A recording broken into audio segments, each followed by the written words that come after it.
Nobody. Hey.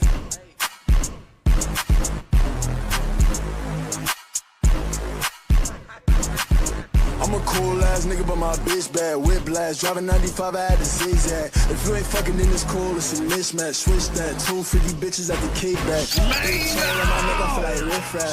Smash a pedal on the hoe, I make a sit back. You want a nigga with some cash or a six-pack? I'm eating good, where the fuck you think I live at? It sound like YCMB, I make her bed right. We in WrestleMania, she in the headlight. Twin glocks, 2 shots, feeling like I'm Tupac. Slime a nigga like on YSL, you niggas been pop, big right.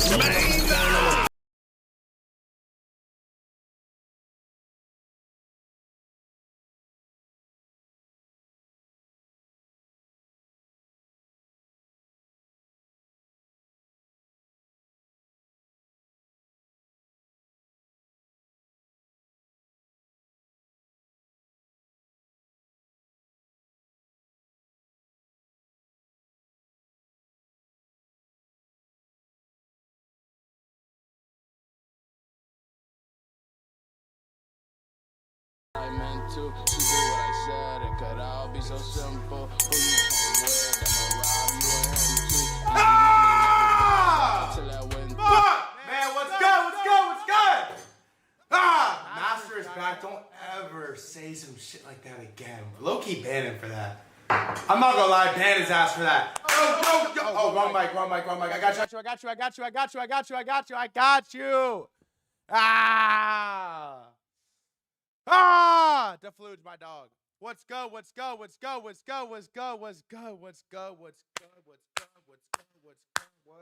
fuck is good? Look, I had to just come here and let y'all know something. I'm not short oil. I'm long the United States of fucking America, baby.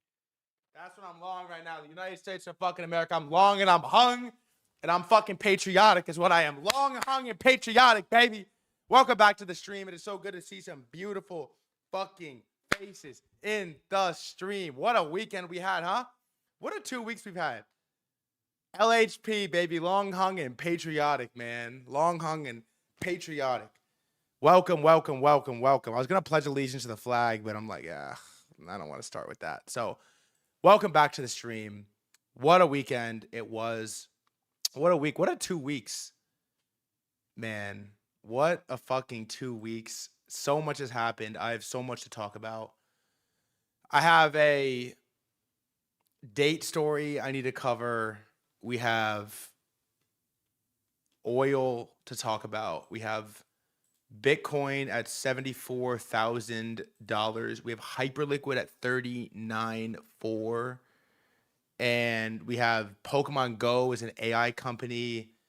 Private credit is blowing up. Jensen's speaking at NVIDIA conference right now. Crypto articles. We're going to talk about crypto. Sailor fixed his entry. There was a mega church trade on Nintendo with Pokopia that I missed, which I'm so butthurt about. We actually have so much to talk about.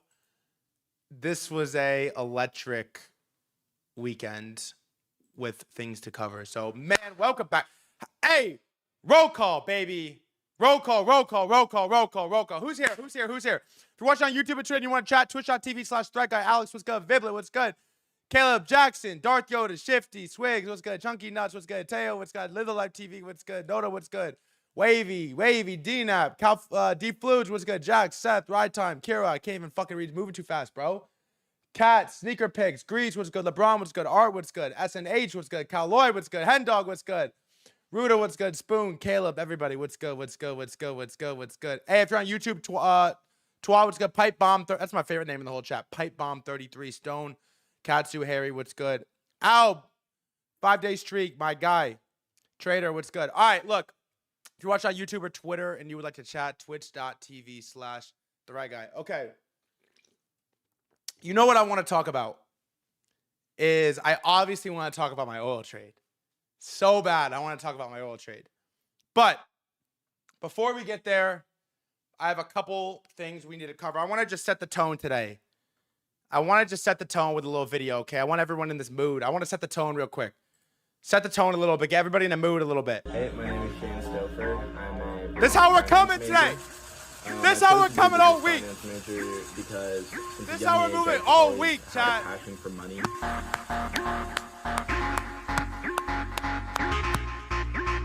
This how we're moving all week. All fucking week. This is how we're moving, chat. Okay, I had a date this weekend. I'm not sure if she knows it was a date, but to me it was a date. And it was a very special date. Okay? Because, all right, I've met this girl before. And I didn't mean that like in a weird way. Like, I didn't mean that like, you have to like be weird about it. There's actually a non-zero chance she's watching. So if she is watching, I apologize in advance for airing some laundry. I had a date, okay? And it's with somebody I like kind of knew before. So I've like known this girl before. And like not that well, but I've known her before. And I saw her 2 weekends ago. For the first time in like a long time. I saw her 2 weekends ago for the first time in a while. And yeah, I bought the ingredients she cooked. And we hung out for a while, like 2 weeks ago, right? But the whole time I was just asking her questions. Like I was on stream doing interviews, right? Lambo, what's good?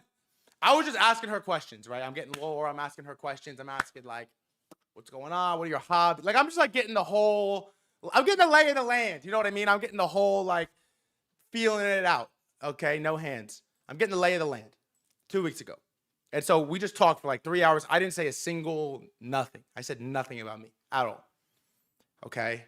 Other than I'm like, yeah, I'm in finance. I kept telling I'm in finance. I'm in finance. Pseudo-political commentator, pseudo-spec. I'm in finance. I kept saying, I kept ripping. I'm in finance. Okay. So I parlayed asking hella questions into asking the God question, which is like, what are you doing next weekend? I parlayed it. What are you doing next weekend? It's like my final question. You know, everything led up to this one. I asked the final question. What are you doing this weekend? She's like, I don't know. What are you doing? And I'm like, well, I was going to like go to this art museum and do this thing, but like, I don't really want to go alone. Like, you want to come? And she's like, hell yeah, I want to come. And I'm like, bet. Bam. Like, bro, Bam Adebayo had 83 points in an NBA game and you're not shooting your shot. What are we talking about? I went Bam mode, bro. And so we ripped it. I went Bam mode. We ripped it.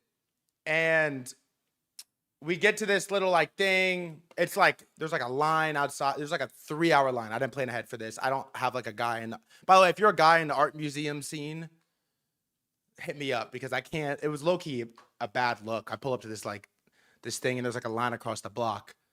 And there was a non-zero chance I could have aura gambled with the bouncer and showed him my Twitter. Like there was like but it's like the aura gamble of a lifetime. Like that is like the final aura gamble. And if it works, it's the coolest shit ever. But if it misses, you're done.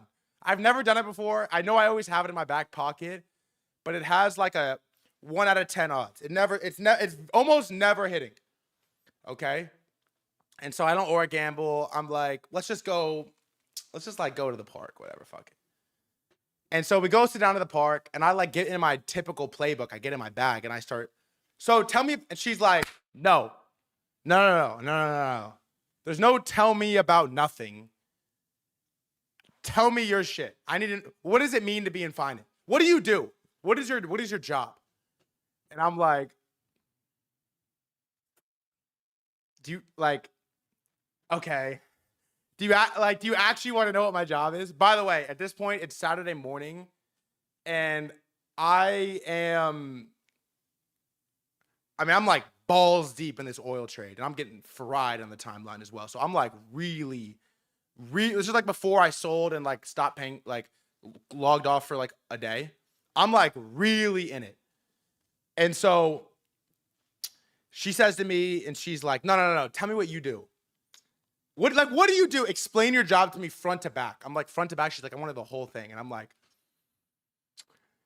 all right. So like, there's this thing and like, there was this NFT project called Bored Apes. And then like, there's this thing called Twitter Spaces. And then there was this like guy named Alon who like made this product and it was called Pump Fun. And then there was this coin called Go. And then there's this guy named like Andrew Tate, and he lives in Romania. And then there's like this Donald Trump was like running for president, and he had like his NFT collection, and I spent $25K. And we get like all the way to the back. And she's like, okay, so what do you talk about right now on stream? Like, what did you talk about yesterday? And I'm like, okay. Do you know anything about the USA-Iran conflict? And she was like, well, sorta, I guess. And I'm like, okay, what do you know about oil? And she's like, I don't know. What can you tell me about oil? And I'm like, okay, where do I start? And I basically go front to back, starting at, there's this thing called the Strait of Hormuz, which 20% of the world's oil flows through. And she's like, well, that's a lot of oil. Like, how many barrels is that? I'm like 20 million. And we start there. And by the end of a 35, 45, no. By the end of like an hour-long rant about Shaheed drones and asymmetric warfare and questionable Israel strikes and this Netanyahu maybe AI video and the GCC countries and oil fields. And at the very end, I basically go like nonstop for an hour. And at the very end, this girl looks, she stops and she looks me dead in the eyes.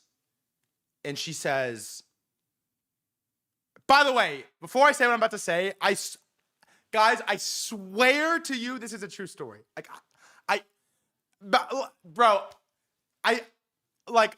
promise you this is the truth. The whole thing is true. Like, this happened. This was what Malcolm Gig referred. This is like a true story. I promise you it's a true story. Okay? I promise you.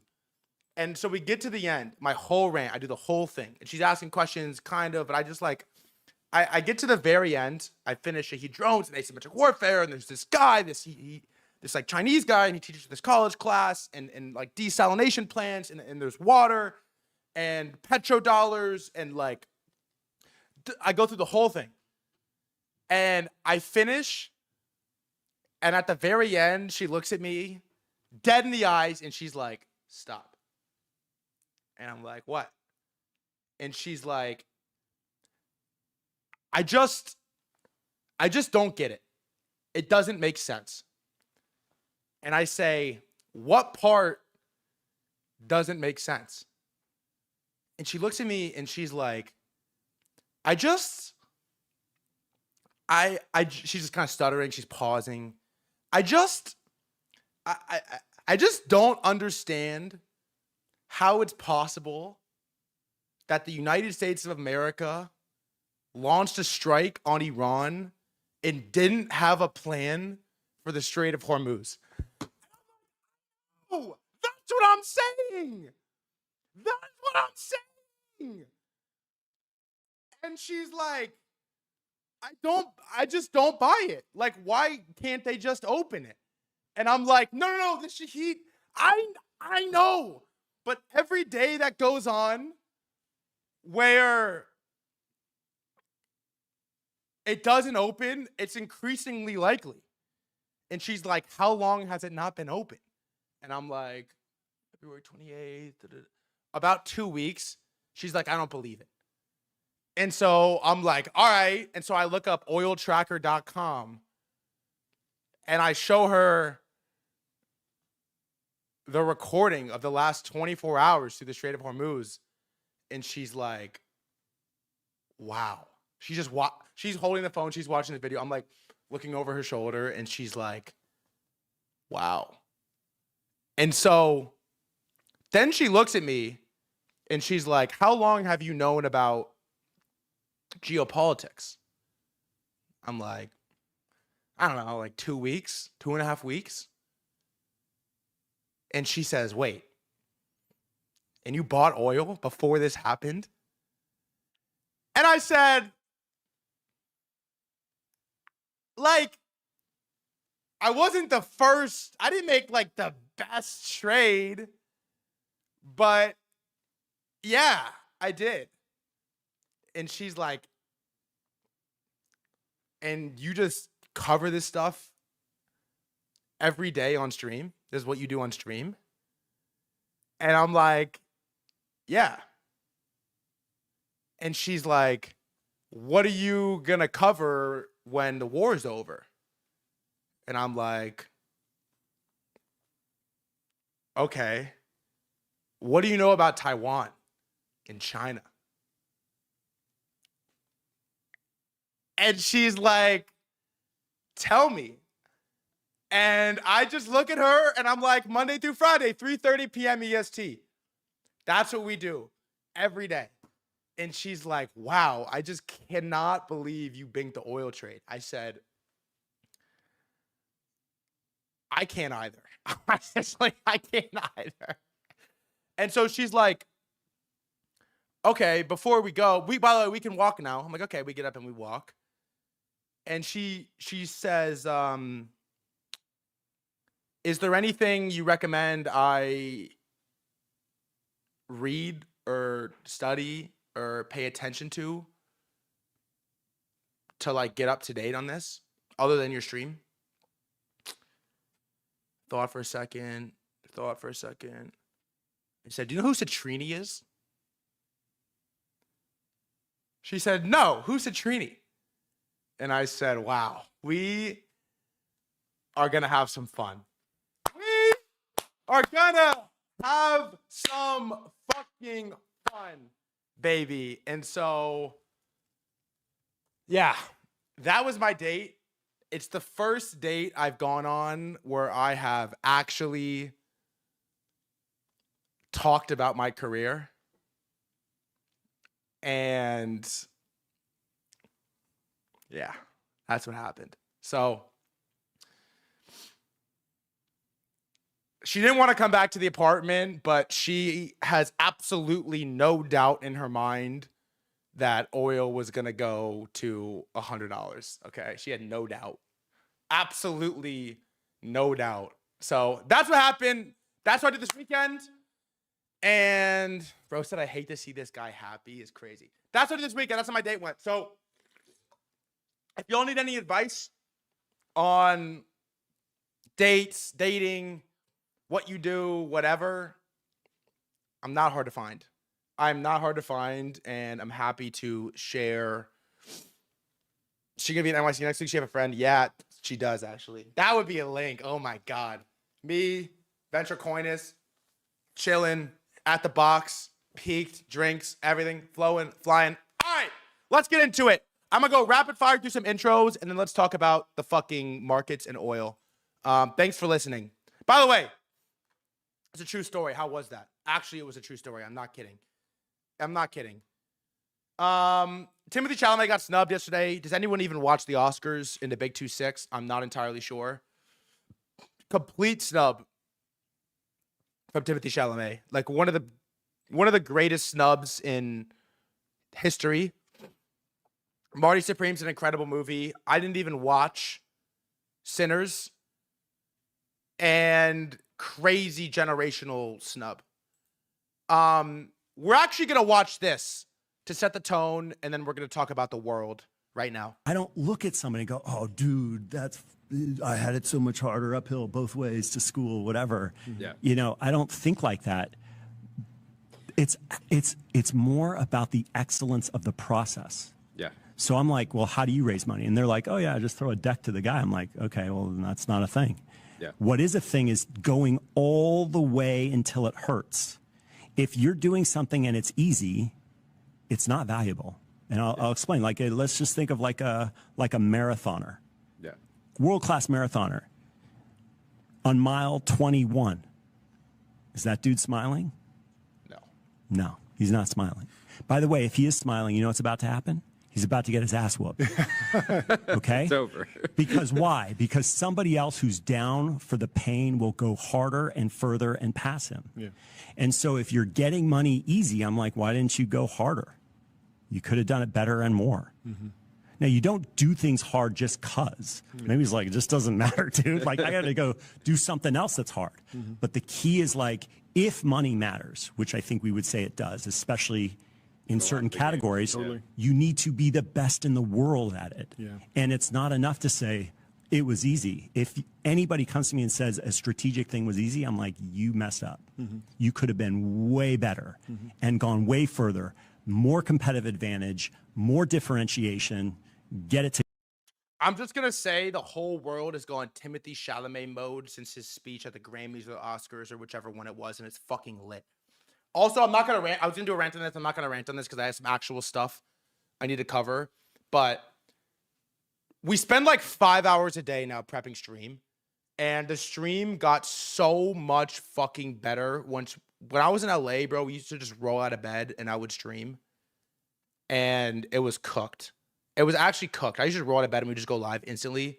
Since moving to this background, we actually spend like 6 hours a day prepping stream. Tulip King, Daniel, Malcolm, the whole squad. And it's turned it into absolute cinema. And this is just, bro, this is just the energy of 2026. 2026 is freak mode, bro. 2026 is freak mode. It just is, bro. It's freak mode. What was it? LHP? Yeah, long hung and patriotic. That's how we're moving the whole year. LHP, bro. You make a good trade, LHP. You cook on a day, LHP. You sit through 100 pages of a book without scrolling reels, LHP. That's what we're on the whole year, bro. LHP. LHP. And with that, let's get into it. We're going to start with war updates. I'm going to get to my oil trade, and then we're going to work backwards. We're going to work backwards. I don't like showing these, but I guess let's just start here. First war update. Let's just like, fuck it, man. Let's just start here. Is there no audio? Crazy. White House official account.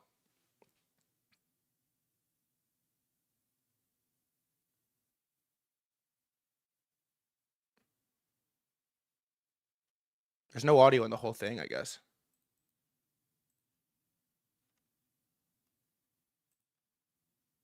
No, I don't really want to watch their edits. I don't really want to watch their edits. Complicit, and if they are, you're going to hopefully... He is live, but we'll come back to this. Yeah, I don't really want to watch their edits. I didn't realize I didn't have audio. Maybe for the better. Here. Does not obtain a nuclear weapon. It's a very simple message.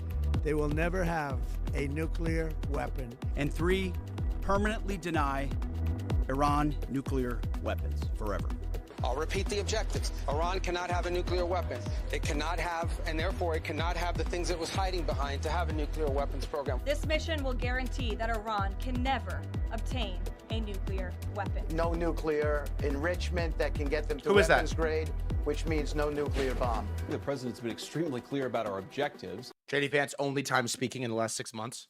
And it's that Iran cannot have a nuclear weapon. I just go back to how consistent the president has been on this point. In his campaigns in 2016, 2020, 2024, he has consistently said Iran can never have a nuke. He'll do what's necessary to make sure they don't.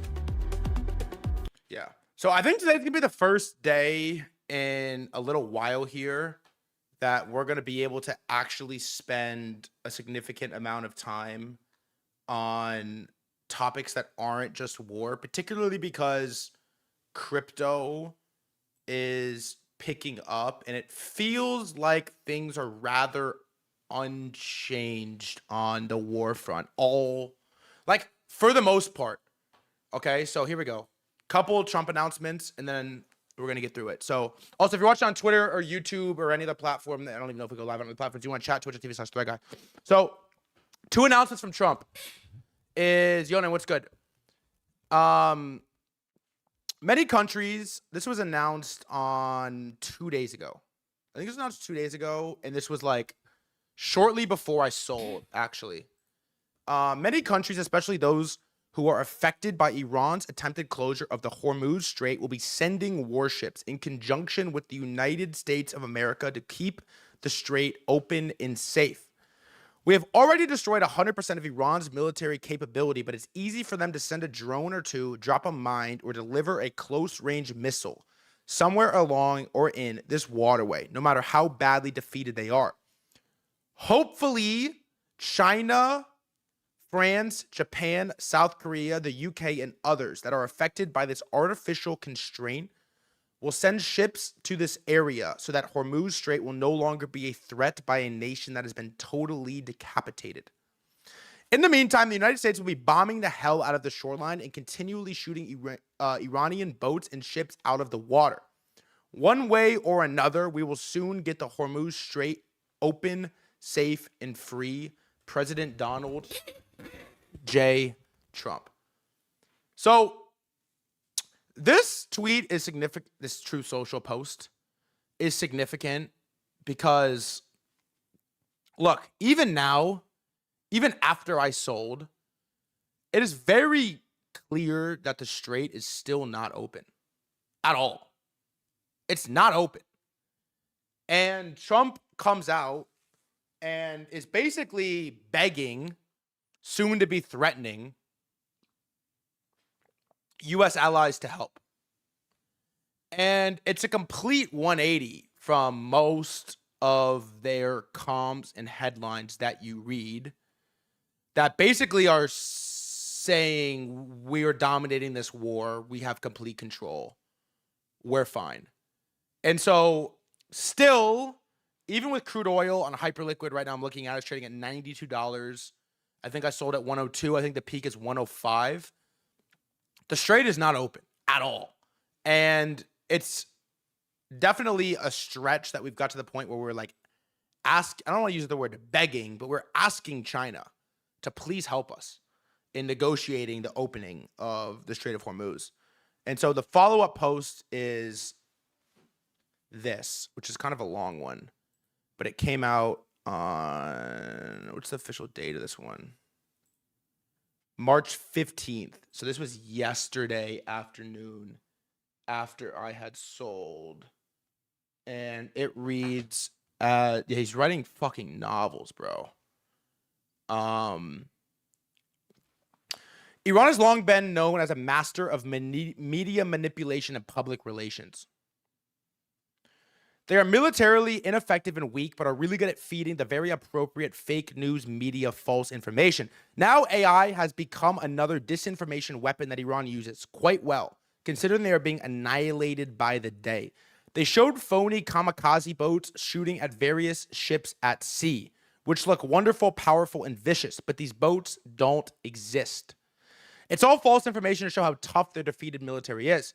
The 5 U.S. refueling planes that were supposedly struck down and badly damaged, according to the Wall Street Journal's false reporting, and others, are all in service, with the exception of one, which will soon be flying the skies.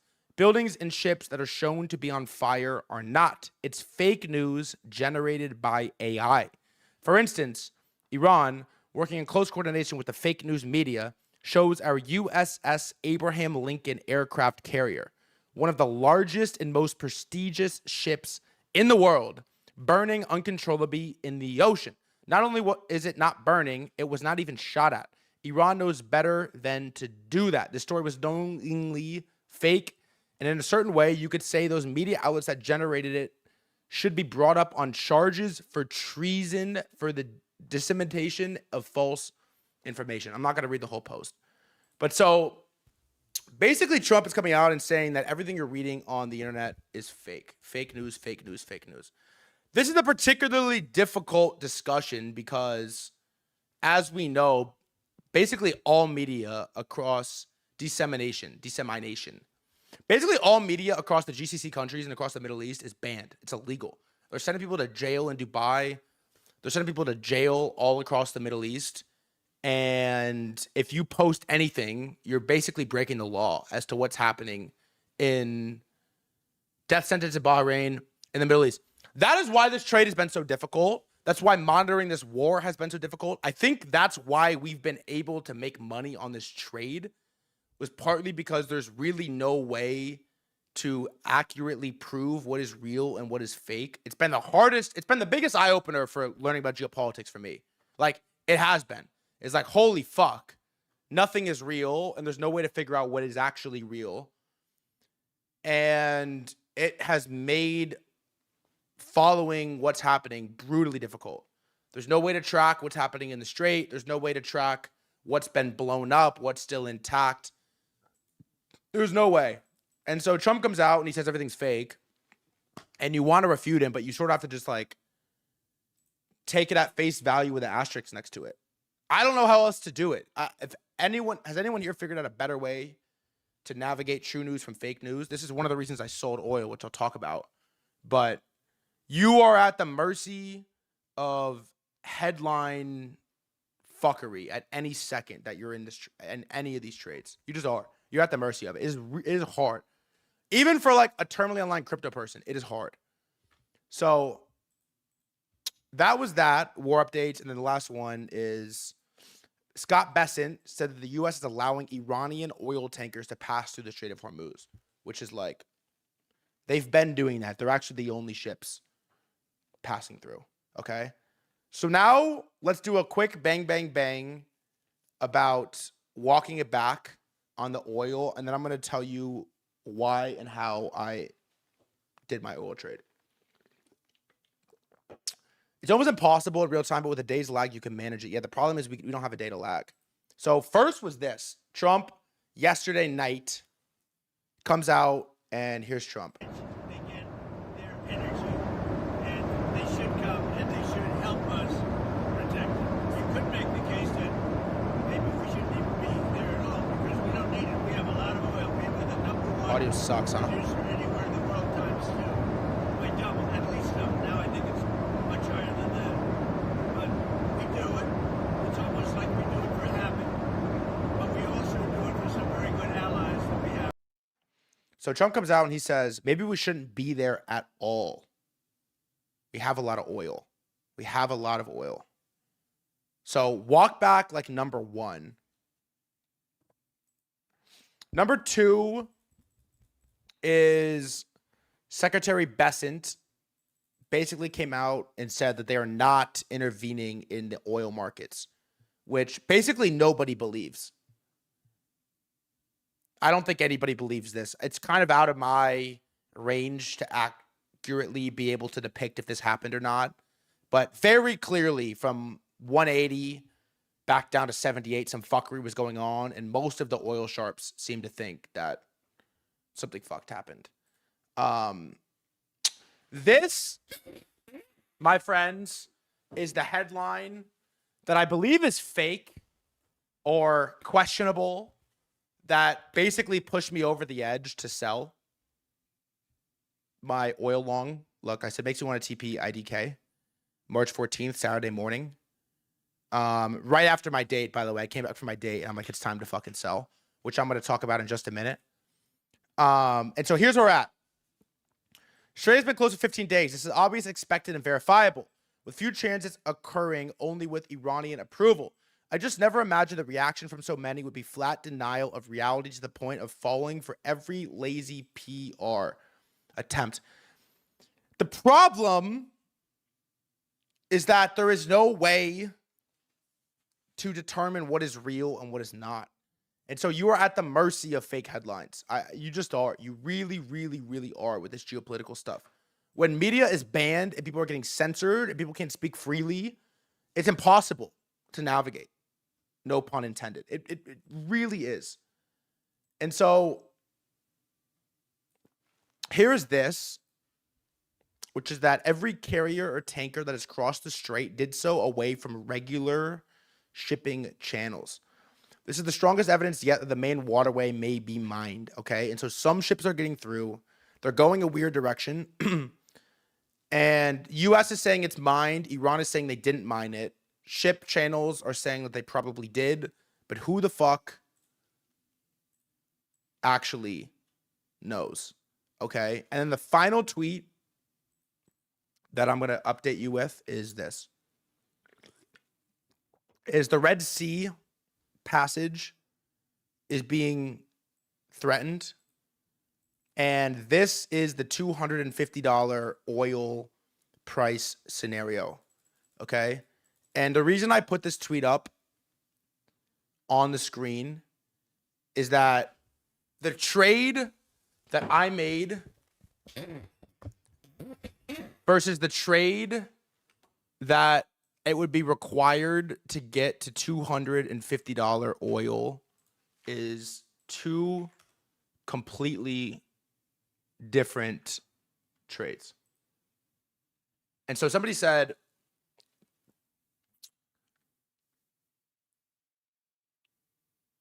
it's funny how you sweat on 2x leverage trades. Well, here's the deal, the new type trader, is as I'm about to explain to you right now on full coverage of my entry, my exit, and everything on this trade, I was sweating because I put fucking size in, okay? I would have been sweating on spot, brother. I would have been sweating on fucking spot, okay? But LHP, brother, long, hung, and fucking patriotic. And so let's talk about it. Let's talk about it. Let's talk about it. Let's talk about it. This right here is drop your size. I don't really want to. My wallet is like relatively public. I'm not really interested in posting it. This is my trade. Okay. That I posted, and I said, I'll read you what I wrote, and then I'm going to talk you through my entire trade. How I made money on this. Let me do this real quick, though. I drank too much caffeine. I need like a second. I'm going to give it for 30 seconds. I'll be back in 30 seconds. When I come back, we're going to talk about it. Sorry.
Let's talk about this for real.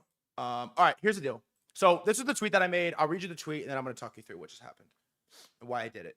Can we get a roll call? You're late, brother, but GM to you. All right, here's the deal. This is what I tweeted. I said, fully TP the oil trade. There's too many forces working against staying long here. Reading a ton of reports that this trade is opening back up to everyone but the U.S. and Israel, which assumes we are closer to a resolve. I don't know. Not worth getting crushed by a fake headline, arbitrary Trump declaring victory, or taco spam. I still think there's a huge spread between how the market is positioned and how out of control the conflict has spiraled, but IDK if oil is the best vehicle to express that anymore from here. We monitored the entire situation and covered the trade live on stream, which you guys can vouch for. Monday through Friday, 3:30 p.m. EST every day. Here was the actual trade entry, average entry. I bid 83, I bid 84, then I bid 88. Average was 85. Fully TP, just stacked it, all of it, one clip at 101.32.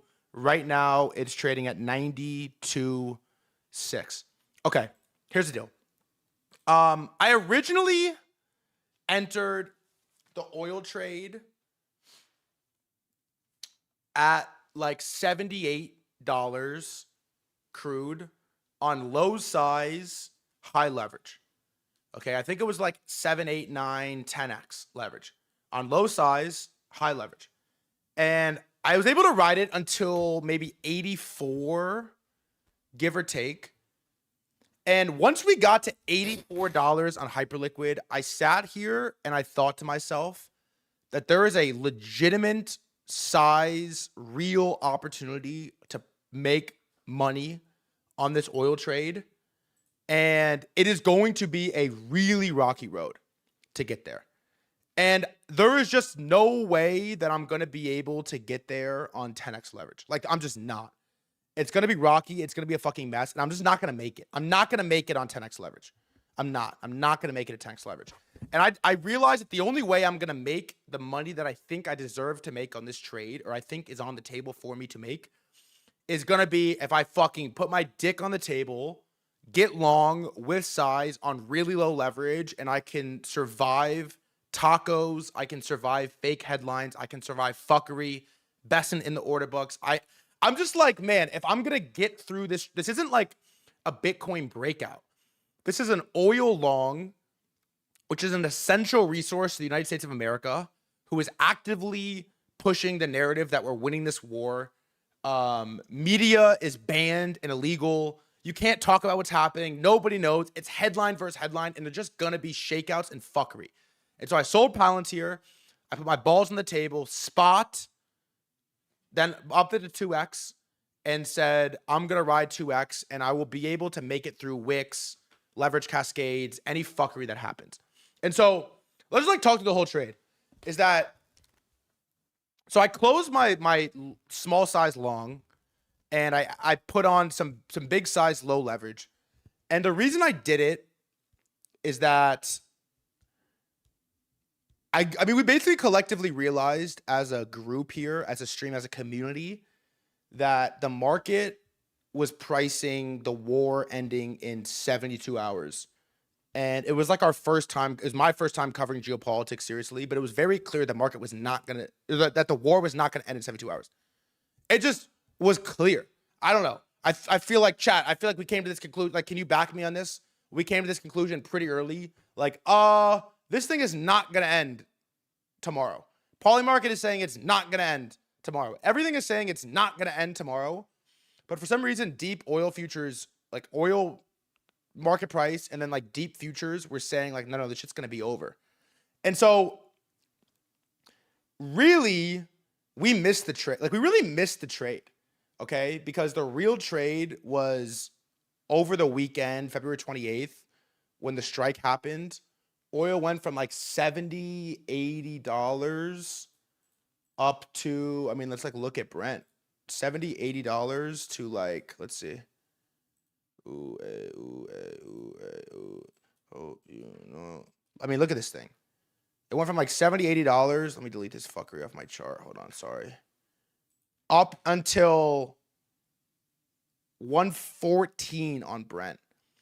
And we missed it straight up. It was early. I wasn't paying attention to escalation. Like, we missed this trade. But something happened in this candle, which we could say whatever we want. But at the end of the day, we realized the line in the sand for the United States of America is they cannot have Brent over 100. And so what exactly went down on that red candle? Was it Besant? Was it a fake headline? Look, all I can do is speculate. I can't really tell you for certain what happened, but we know some fuckery went down, and they figured out how to get oil back down to like $82. Okay. And so this was when we started covering it really closely. And what we did was we came to the stream with a presentation. And the presentation was that the United States' response to cap the oil price was the SPR and releasing 180 million barrels and some change from the SPR. But we did the math and we realized, you guys remember we did that like slideshow presentation, and we basically realized, again, collectively, that the announcement was complete bullshit. Like, complete non-event bullshit. And so they parlayed the SPR with a Trump taco, and they candled oil down to like $80. And I'm staring at this presentation and doing the math in my head, and like, okay, we're missing 20 million barrels of oil a day. The SPR maximum you can bring into the market is like 2 million barrels a day. We're short 18. The math, like, this is not a solution. And the market is dumping like this is a solution. I'm like, what? Everyone's dumping oil. I'm like, is no one reading this? What we're reading on stream? We're covering it. Is nobody reading this? How is nobody reading this? It doesn't make sense. The math doesn't make sense. The math is wrong. And so I said, fuck it, bro. I'm entering the... I don't know shit about oil. I didn't even know you could trade oil until like 2 months ago. I've never entered a trade on oil before, but Hyperliquid, fucking House of Finance, has oil futures. And so I said, fuck it. I closed my high leverage, low size long. I put size on the board, up, slid the leverage down to 2x, and I entered. And I entered because I couldn't understand why the market wasn't taking this seriously. And I came on stream and I said that I don't have a price target. My price target to sell is going to be when the market takes this seriously. Okay? That was it. That was the entire thesis. Okay? I did some math. I realized the strategic petroleum reserve was fucking bullshit and a complete farce. The market should not be dumping. The Strait is closed. Iran is bombing ships. And the market isn't taking this seriously. Okay? So I'm going to enter the trade when they're not taking it seriously, which is right now. And I'm going to exit when the market does take it seriously. Whatever price that may be, that's my trade. Okay? That is my trade. Whatever price that is, I'm out. This is the thing, is that I'm not a professional oil trader. Okay? I'm trading sentiment and I'm trading headlines because that's how the market's moving. Market's moving on fake headlines. I'm going to enter on fake headlines. Okay? And so everyone kept asking me, what's your price target? What's your price target? I don't have a price target. I am strictly sentiment and vibes and headlines driven on this. That's how I got in. That's how I got out. And when it becomes consensus that oil should be fucking higher and it goes higher, I'm going to get out. Okay? That's the trade that I wanted to make because I felt like there was free money on the floor and I just wanted to pick it up. Okay? And so that happened. Okay? Two things happened. Is over the weekend, one, we crossed the line in the sand of Trump, which is $100 on Brent. Okay? It had been 2 weeks. The SPR didn't work. The tacos didn't work. The gig had sort of been coming to a climax, at least it felt like, and that they were going to have to do something, okay? And I felt like the risk to reward for the type of trade I was making was like squeeze out a couple more dollars to potentially lose the whole trade. And look, I'm just going to be honest. P&L just got high enough. Like, I know this isn't how you're supposed to trade. I know you're not supposed to trade for like a P&L number is like enough. You're supposed to make the trade, let it execute. It was enough. I don't know what to tell you. It was enough. It just became enough. And I'm sitting here looking at this number and yeah, I'm like, yeah, I'm good. I'm good. I just am good with this number. I'm happy with this number. And so I just said I'm good. There's more money to be made, but I think I'm good here. I'm good at this number. So I know you're not like supposed to trade like that. But by the way, says who? Says who? Who the fuck said that? Who said that you're not supposed to trade if the P&L gets enough? At the end of the day, that's what we're trading for is P&L. And so I posted it publicly because why did I post it publicly? Dude, I posted it publicly because I was proud of the trade. I was proud of the trade. I felt like we had a thesis and it executed and we covered it live. And was your size over under 10K? It was well over 10K. Like, bro, it wasn't my best trade ever, but P&L wise, but execution wise, it's one of my favorite ever. And so I posted it on Twitter. And the reason I posted it is just because I felt like I was really proud of the stream and our community on how we cover this. And it felt like it was a group trade. And you guys deserved a victory lap as well for like locking in on the stream and being early and covering this with me. Fucking DNAP and Tulip King and Malcolm and the whole squad deserved a victory lap for helping me cover it and come to the thesis and talking me through. Like, I just feel like we deserved a fucking victory lap. And so I posted it. And then after I posted it, you know, there was this like deep controversy surrounding the trade with a lot of these professional oil traders or these like anons on Twitter. And they really came out and were fucking just like calling me retarded. And I think the difference between these guys and me is we took a different trade. Okay? I didn't take this is going to be a 5-year war, and in 6 months, the supply chain on oil is going to be cooked, and we're going to put troops into Iran. Like, I didn't take this almost like moral and ethical Trump is wrong trade. I took the megachurch trade, which is that how the market is positioned and how out of control the situation has gotten in the Middle East, there's a spread. And I want to close the spread. And when the spread closes, it is the maximum level of my geopolitical knowledge. And so when my knowledge runs out, I'm out of the trade. And my knowledge just, bro, it just ran out. And so I think some of these guys like, like PB Poo Poo called me out a lot. Dude, I think PB Poo Poo was, I didn't know this before. I think he's one of the smartest people on this app. And by the way, I probably don't make this trade without PP Poo Poo.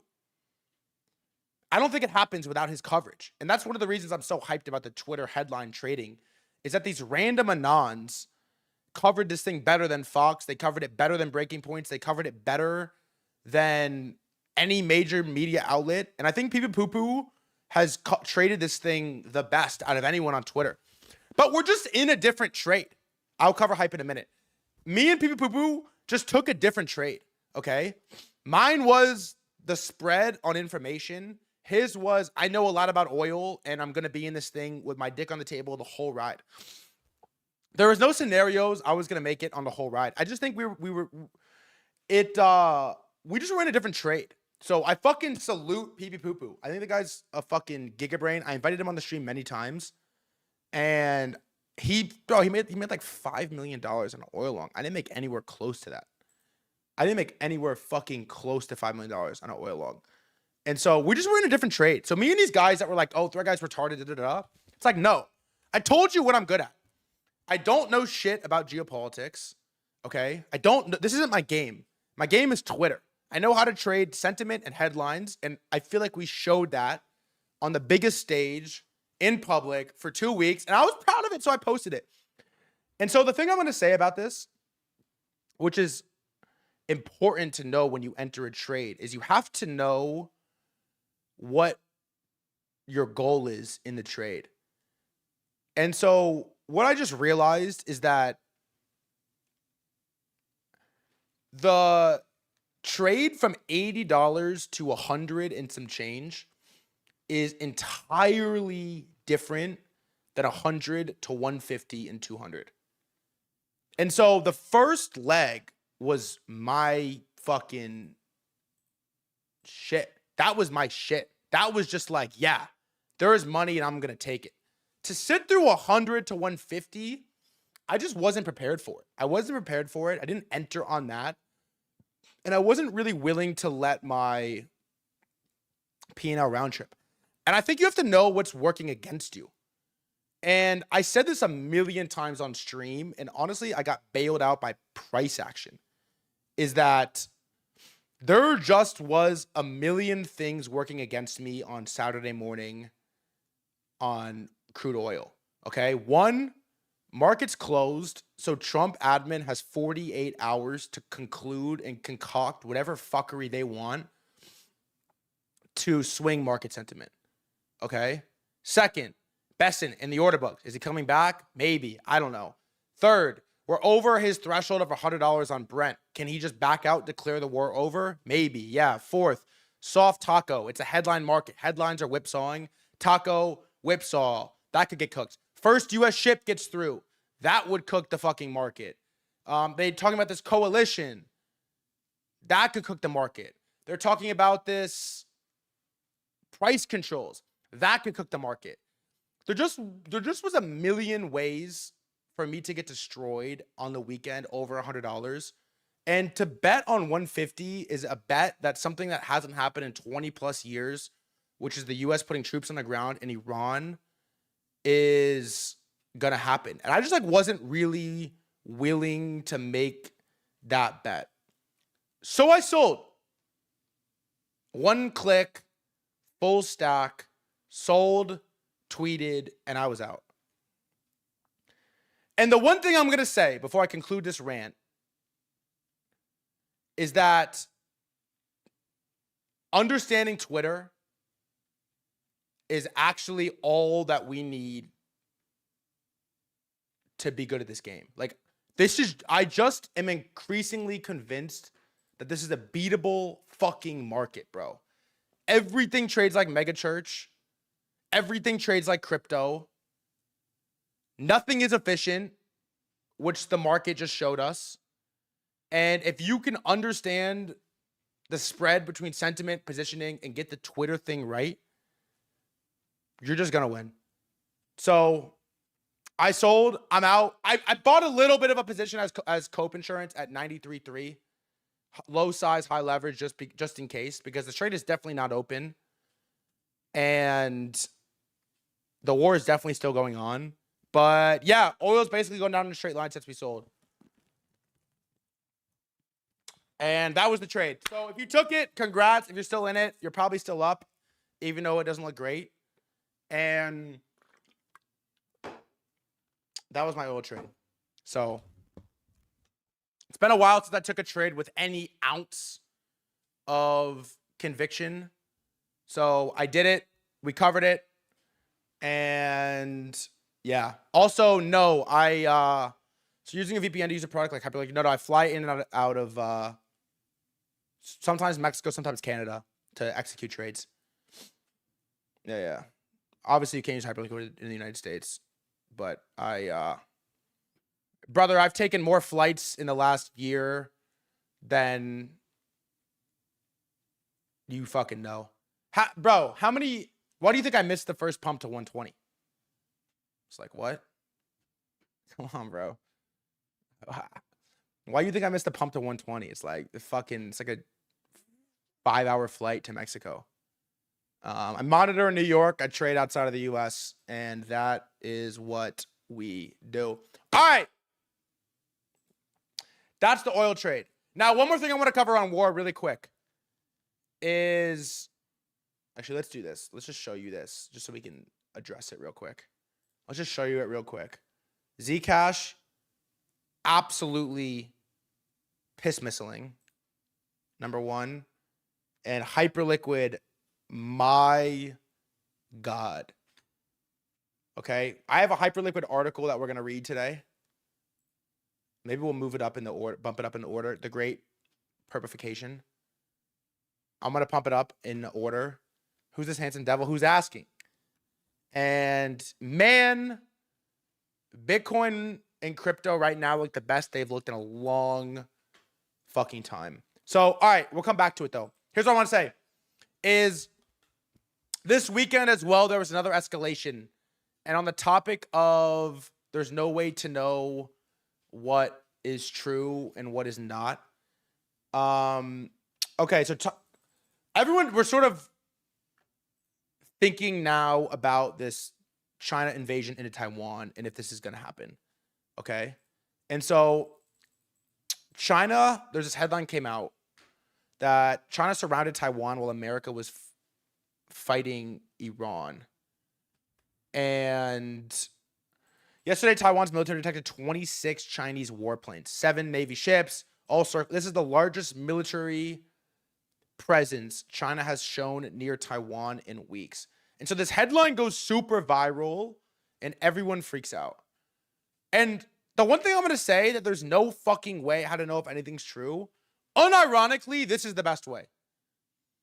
Everyone's freaking out about Taiwan because if China fucking invades, it is a huge deal. Poly market, flat, okay, we're good. And I just found for the Iran-US war as well, there just is no better way to monitor what's actually going on. There's $31 million. This is a pretty good market. Ceasefire down significantly. This is a pretty accurate market. And so is this one. U.S. forces enter Iran. This is boots on the ground, which is pumping, but it's down from Friday. There just is nothing better than Polymarket to figure out if these fucking headlines are real or fake. Like, even if I didn't work with Polymarket, we would still be using these. We just would be using these markets, period. So that is the Taiwan situation. I don't think it's like a huge deal. That's my oil trade. A new Trump headline just came out from the best account on Twitter, which is that Trump, frankly, thought stock market would go down much more. Trump, it's a high-level chess game. Trump, war will be wrapped up soon, not this week. So I am long right now. I don't really want to tweet about it because why? But I'm long crude at 93.3, small size, high leverage because, I don't know, like a fourth of my profits. The war is definitely not over, but let's see where we closed today. Is not only are you organized, you're also smart. Who is this? Here's where we close today. Let's see. SPY closed plus 1%, which is crazy. Is it my date? No, it can't be. I hope it's not, actually. Plus 1% on SPY, Q's plus 1%, and then IGV plus 1%. Nvidia made it closed 1.65%. Standard 6, Apple 1, Netflix flat, Microsoft 1, Micron 4, Meta 2.5. Meta had a massive firing as well. Not covering Nvidia keynotes. We'll get there. We just have like a lot of shit to cover, bro. Amazon was plus 2. Chemicals down today. Energy down a lot. Oil's down a lot. Palantir back up with software. Nothing crazy. And then it's just crypto, bro. It's really just crypto. Circle another plus 10% day today. Crazy. Bitcoin looks insane while gold's red, plus 2%. Gold's down 0.2. Zcash, a 20% day is gnarly. Monero 4. Hyperliquid up, basically up 10% today. This is disgusting. This is actually disgusting. Hyperliquid chart is gross. Pull up Nvidia 1 man. Let's see. Just falling off a cliff. Yeah. Circle is moving like stable coins are the future of the world. Hype is completely ridiculous. By the way, I sent that message in my Telegram like 2 weeks ago. I said hype feels cheap. Didn't buy it, and it's trading like this. It's gross. Ryan Watkins posted an article as well, which we're going to read today. But yeah, look at this chart for a second. Just admire. XPL is the trade. You're fucking nuts. Do I have alts list? Let's see. Tau's had a crazy... Let's go daily here. Tau's traded incredible. Sick move on Tau. Barcoin up 14%, but chart looks disgusting. Plasma up 12, but come on.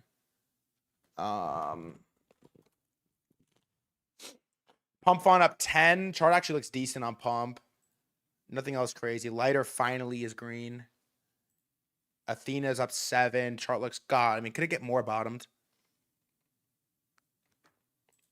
Zero looks fucking pretty good. Can't lie. Penguin up 5. Yeah, that's where we're at. Alts, I still think it's fucking too early to fire into alts, but some of them are trading pretty well. If you want, we could do Trump for a second. Let's watch it for a second. You want to watch this for a second, chat? And just see what's up? I mean, we're basically just reading the headlines. There's no good headlines, but let's see. And they went away. They're now doing paper ballots, watermark paper, which is very hard to cheat. So when you look at what happens with this country, we really have to fix it. That'll be very popular. The other thing we put in there just as best of, I call it the best of Trump.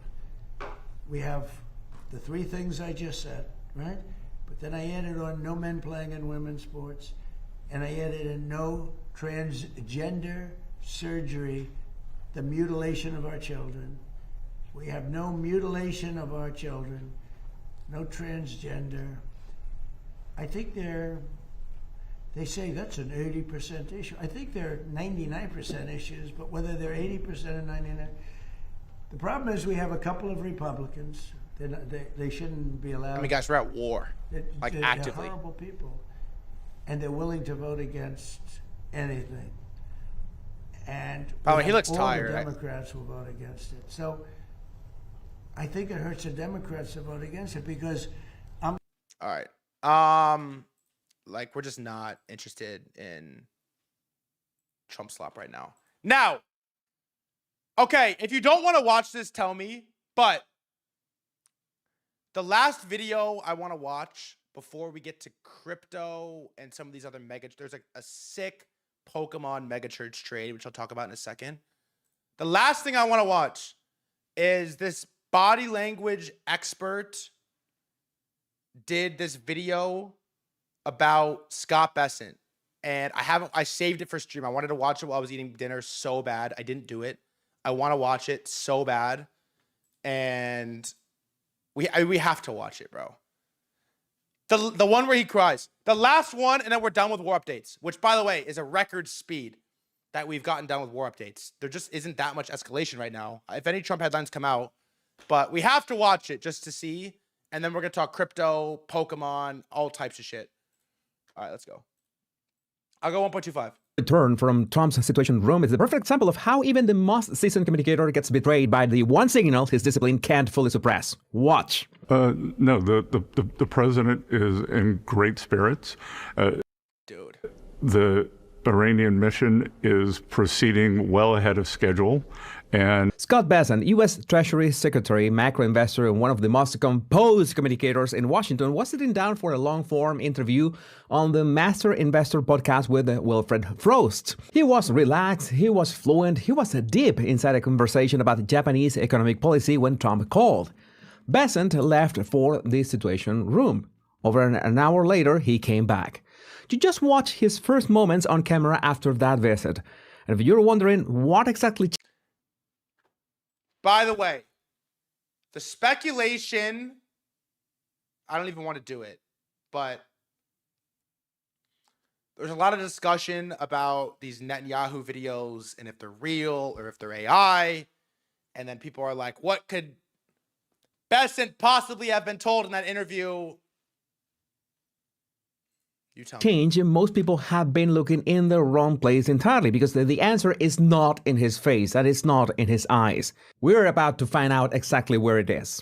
Welcome back, my body language buddies. My name is Jesus Enrique Rosas. I'm the body language guy, and today we are doing a full before and after on Scott Bessent. But before we analyze what changed, this was Friday, by the way. We need to establish who Bessent is as a communicator, because the contrast is everything here. Pay attention to his hands and the rhythm of his head. Great fellow Funabashi San, Japanese journalist, thinker, policy person, called and said, there's this fellow called Abe. He had been the prime minister before. Notice the physical fluency. This is not just verbal. His right hand is working constantly, drawing the meaning of his words in the air. We call these illustrator gestures. They're one of the clearest markers of genuine cognitive engagement. Not just reciting, but thinking out loud, with his body following every thought in real time. He's also nodding softly throughout. That continuous vertical head movement is an unconscious signal of internal conviction. His body is agreeing with its own output. Now watch the second clip. He's going to come back. I think he could be the prime minister, and he's going to campaign on restoring the Japanese economy, economic strength as national strength, and on a reflationary platform. Same confidence, but now he subtly lifts his chin. That chin raise is a dominance display. It elongates the neck, expands the body's visual footprint, signals, I own this space. And that pinch gesture, index finger pressure to Trump. Index finger pressed to thumb, that's a baton gesture. Batons land on the keyword like a conductor's downstroke, precision emphasis from a man in complete command of his delivery. This is his baseline. But here's where everything changes. There's no audio to analyze from the interruption itself, but the footage captures the exact moment Bessent is pulled away, and someone approaches to deliver the news. Something crosses his face for less than a fraction of a second. A lip corner press on the right side, a micro expression of frustration. He doesn't yet know who is calling. Then he finds out it's Trump himself. His face immediately relaxes into a soft smile. He is cooperative. He leaves. He spends a little more than 1 hour in the Situation Room, and the man who comes back is not quite the man who left. Now, look at his hands as he answers the first question after he returns. No, the president is in great spirits. The Iranian mission is proceeding well ahead of schedule, and his hands are completely still, pinned to his thighs. The same hands that were sculpting ideas in the air minutes ago are now nowhere. In body language, when a habitual gesturer suddenly stops gesturing, we call this a freeze response, a change of rhythm. The brain is under overwhelming load and begins eliminating non-essential outputs, and the first thing to go is gestures. His voice also carries a slight tremor as he delivers the line about the Iranian mission. Light tremor? The words say calm and in control. Well, the delivery says something else. But the moment that tells us everything comes next. I have to tell you, Wolf, that I'm a teenager who's considering military service. What's the draft age? Next. What is it? I have to tell you, Wolf, that I'm a teenager who's considering military service. He stumbles on teenager, not on a policy term, not on a foreign name. No, the word teenager, a word that he has said thousands of times in his life. And that is precisely the point.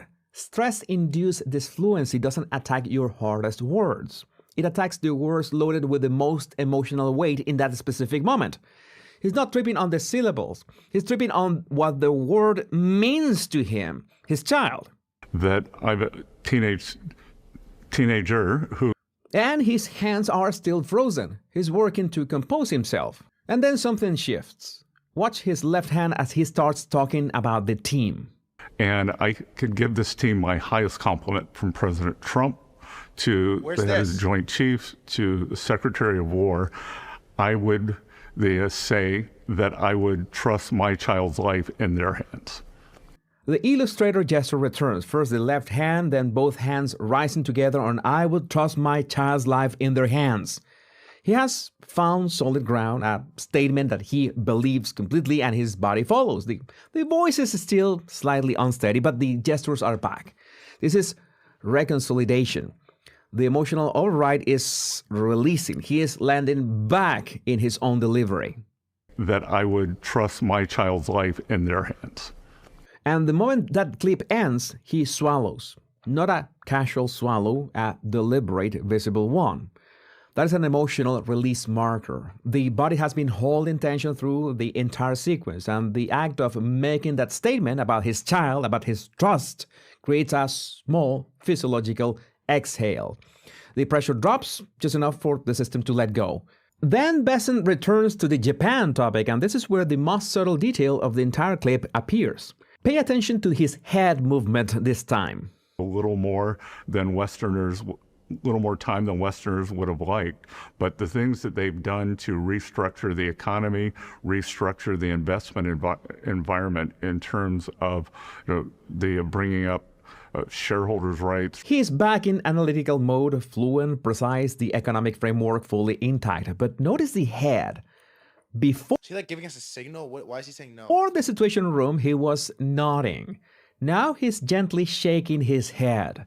The content is positive, but the head movement is negative. That is an incongruent cluster, a mismatch between what the words signal and what the body is saying. Something in his processing has not fully reset. And now for the detail that is frankly remarkable. I tracked his blinking rate before and after the interruption. Virtually identical. Blink rate is one of the first signals to spike under acute stress. The autonomic nervous system can barely contain it. Besant held it steady, and that is an extraordinary level of physiological discipline. But his voice gave him away completely. And this is what makes this clip generally instructive. You can train your face, you can train your hands. Elite communicators do it every day, and Besant is living proof of how far that training can take you. But vocal tremor under acute emotional load is one of the last signals you learn to suppress, if you ever do. Under high stress, the muscles around the larynx tighten, breathing becomes shallower, and pitch stability suffers. The voice is the canary in the coal mine. What Besant showed us is that extraordinary self-discipline can hold most of the body together, but when a man who has Okay, this shit was ass. All he said was the voice. Everyone knew the fucking voice. spoken in front of heads of a state can't This get shit was through the ass. word teenager, you know what kind of weight he carried out of that room. But let me know what you think about this in the comments. My name is I thought it was ass. Jesus Enrique Rosas. I'm the body language guy. Much love and We did the body language guy thing. Oh, this is like his thing, huh?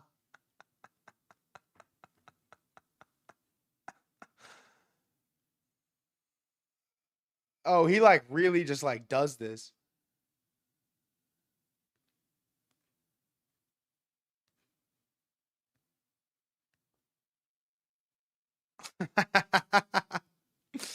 Chat, we should get him on stream. I'll follow him. Fuck it, right? By the way, me and PP Poo are cool. PP Poo is, I didn't know this before. I think he's one of the smartest people on this app. And by the way, I probably don't make this trade without PP Poo. I don't think it happens without his coverage. And that's one of the reasons I'm so hyped about the Twitter headline trading is that these random anons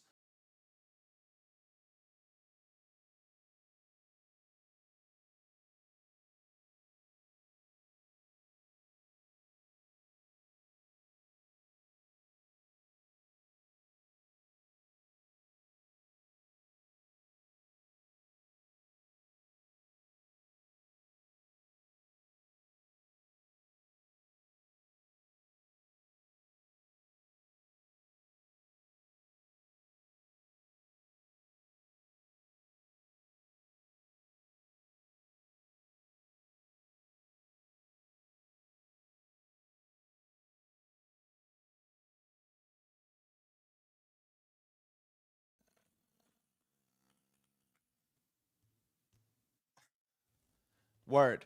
All right. That is where we are at with war updates. I guess the last update I could give you is this, if we wanted to. I don't really want to like speculate on this too hard, but there's like a market on Poly. This here. Netanyahu out by, and so the market was up to yes if Benjamin Netanyahu announced he resigns as Prime Minister of Israel, otherwise steps down from or is removed from this position by March 31st. Otherwise, the market was off to no. I don't know what happens in that scenario exactly, but it's dropped significantly. So it's at 4% and some change. So I don't know. There's a lot of conspiracy going on of what's happening there. I don't have much of a take, but I am following it because you kind of have to, right? So if this happens, do you think bullish for oil? I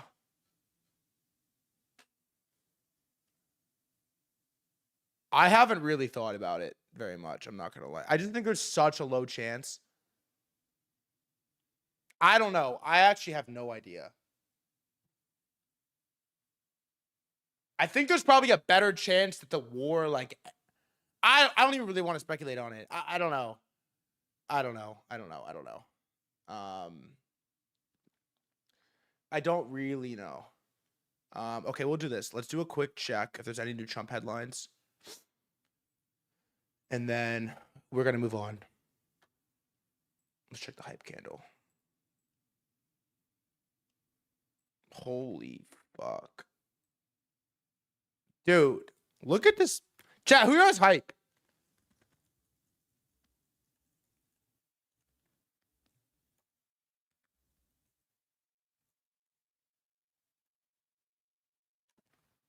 This is nuts.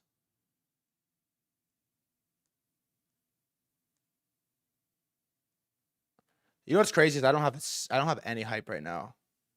It's disgusting. I know. I fucking know. My whole life is in this coin right here. My whole life is in this coin. All right, let's do this. I'm going to change the order around. I was going to talk about Pokemon because there's a lot to talk about. Are you guys down to go article mode and let's talk about Hyperliquid? I actually have a lot of crypto stuff to talk about. Let's just like fully switch gears and go crypto mode. Crypto article, the great purification of the world, and then I'm going to talk about Pokemon after, which is actually a sick segment. The Pokemon segment is going to be really sick. Mega church time. All right. Let's do this. I'm going to get up real quick. I'm back in 30 seconds, and we're going to talk about Hyperliquid, baby.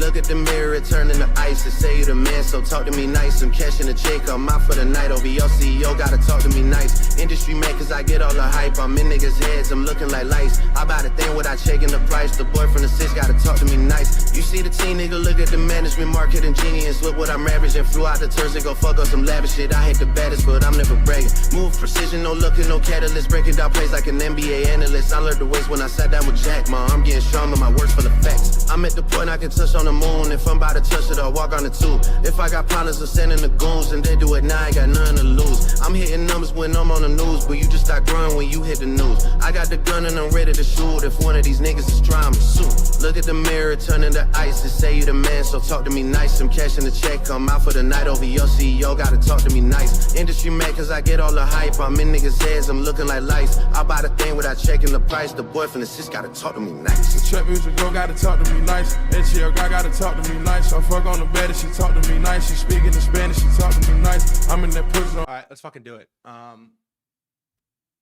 shit was tough, by the way. Shit was fucking tough.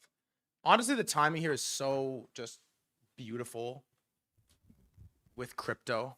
It's like Bitcoin is showing itself and its value amongst geopolitical strain, and Hyperliquid, like Bitcoin showing its value, and Hyperliquid is arguably emerging as the most important product in crypto at the same time that stablecoins are doing the same. It fucking, man, it's fucking beautiful. Really, it is. So an article came out today. We haven't been covering crypto. We have a lot to talk about today. So an article came out today by someone who I think is, and I don't say this lightly, arguably one of the smartest people in all of crypto. Okay. And it's Ryan Watkins. And the article is titled The Great Perpification.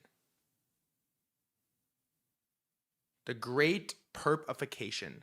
Okay, by DeFi Monk and Ryan Watkins, who are both friends of the stream, have both been on a bunch of times, and we will probably bring Ryan back, maybe Wednesday if he wants to come on. And so they put out this article, a long one. I annotated it. I'll give you the short version, but let's do it. It's an important article. I mean, it's important for anyone here who's here for oil or commodities. If you don't know what Hyperliquid is, you probably do now at this point. So it's a long boy, but we annotated it. I'll probably read most of it and let us just fucking rip. So, all right. Ryan Watkins, DeFi Monk, The Great Purification. Over the past 17 years, a small number of blockchain innovations have managed to escape their own echo chambers and deliver step function improvements to the legacy financial system. We believe the next such export will be the perpetual swap, and more importantly, the decentralized exchanges built to trade it. The Great Perpification. At its core, a perpetual swap is a derivative that enables traders to get continuous leverage exposure to an asset without expiration or delivery. By the way, the fact that I could trade perps on oil made this whole trade so much easier. I didn't want an options contract or a futures contract. I didn't want like a time expiry.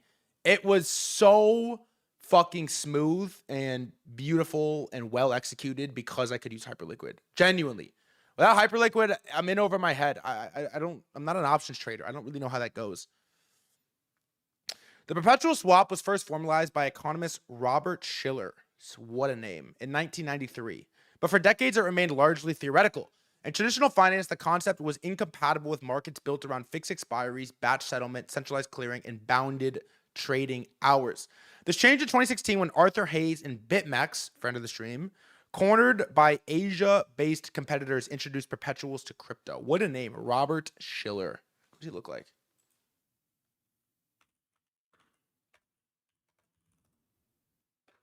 What a fucking name, huh? While centralized exchanges like Binance currently dominate perpetual volumes with 83% share, the most exciting evolution of this market is the accelerating growth of decentralized perpetual exchanges.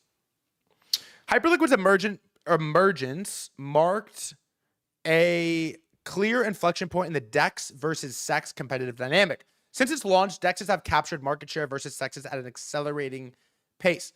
Now that performance and user experience are no longer constraints. Today, Hyperliquid and Lighter already rank among the best venues on execution for retail traders on major crypto assets. Look at this. Growth of perp dexes. Hyperliquid launches up only. It's doing like 2 trillion volume. It got as high as 10. In November 25, Hyperliquid took a decisive step beyond crypto perpetuals with the launch of HIP3. Repositioning itself from a crypto-only exchange into a general-purpose perpetuals platform. HIP3 allows third-party deployers to launch new perpetual markets on Hyperliquid's order book, provided they meet minimum technical standards and post 500,000 hype as a bond. This innovation will probably go down as one of the most important things that's ever happened in crypto. The fact that I can sell a Bitcoin long into USDC, into a Palantir long, into a crude oil long is sorcery. It is seriously, like, I think when you use it for the first time, especially if you're a TradFi guy, you realize, holy fuck, not only is this product incredible, but if I didn't have access to this product, the entire price discovery, like, bro, I wouldn't have been able to exit my oil trade. I would have woke up this morning when futures opened and oil's at like, or last night when futures opened and oil's down 15% from where I sold. I wouldn't have been able to exit.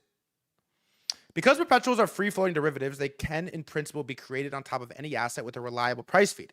In the 3 months following HIP3's launch, Hyperliquid saw a rapid proliferation of new markets spanning single-name equities, equity indices, commodities, and even pre-IPO companies. That's Ventuals, who also has been on the stream. To date, these new markets have driven over $100 billion in volume, marking the most successful attempt so far at bringing trad asset classes on-chain at meaningful scale. Seriously, HIP3 is just a complete and utter game changer. Look at this, HIP3 volume. It's up to like 16 billion now. Started at 0. With the perps market now expanding to include equities, commodity currencies, and long tail of exotic assets, in addition to core crypto markets, we believe the opportunity for perpetual DEXs is now an order of magnitude larger than it was previously. This development also reshapes the business of these exchanges as it drastically reduces their dependency on crypto's cyclicality. So it's no longer just about like, is Bitcoin hot? It's like, no, oil's hot. We're trading fucking oil on Hyperliquid. Yeah, so it's like evolution of crypto exchanges, opportunity. As the growing body of market participants and social critics have observed, the world appears to be in the midst of a retail-driven speculation cycle. As this phenomenon has evolved, appetite for leverage has grown alongside it. Retail participation in derivatives markets has surged, with volume share reaching new highs across options, CFDs, and traditional futures. Compared to options, and this is important, the enduring appeal of the perpetual swap lies in its simplicity. For retail traders seeking leverage directional exposure, a perp removes much of the cognitive overhead embedded in other derivatives. There is no need to select an expiration date, manage time decay, or reason about implied volatility. Instead, exposure, whether long or short, is linear, continuous, and intuitive, similar to holding spot positions. From the market maker's perspective, perps are equally efficient. Liquidity concentrates in a single order book rather than fragmenting across expiries and strikes, as it does in options and futures markets.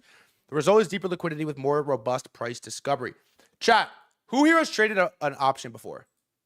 On any platform? Yes or no? Have you traded an option before? Yes or no, yes or no, yes or no, yes or no, yes or no. Yes or no, yes or no, yes or no, yes or no. Okay, for the people that have, do you think, what's an option? Do you think you could accurately explain to me what the Greeks are, each of them? Like, accurately explain to me what the Greeks are. Or are you just trying to go long short? Yeah. Yeah. Paid his bad, done. This is the problem with options. Is most people that are buying options, especially retail, just want to go long or short. They don't want technicals. Although perps are not a universal replacement for options, we do believe that they better capture the speculative impulse for retail traders without the added complexity. That's what you guys just told me. Another underappreciated advantage of equity and commodity perpetuals is their ability to unlock 24/7 trading. This is it right here. This represents a paradigm shift for retail traders by changing when and how returns can be captured. This becomes intuitive when considering that earnings reports and major press releases are typically issued before the open or after the close, and that U.S. public markets are closed for more hours than they are open. Many market-moving headlines break overnight or over the weekend, periods during which retail traders are structurally sidelined. Access to these periods has traditionally been deepest among hedge funds, institutions, and high net worth participants, able to transact through OTC channels or high extended hours. This happened with the war.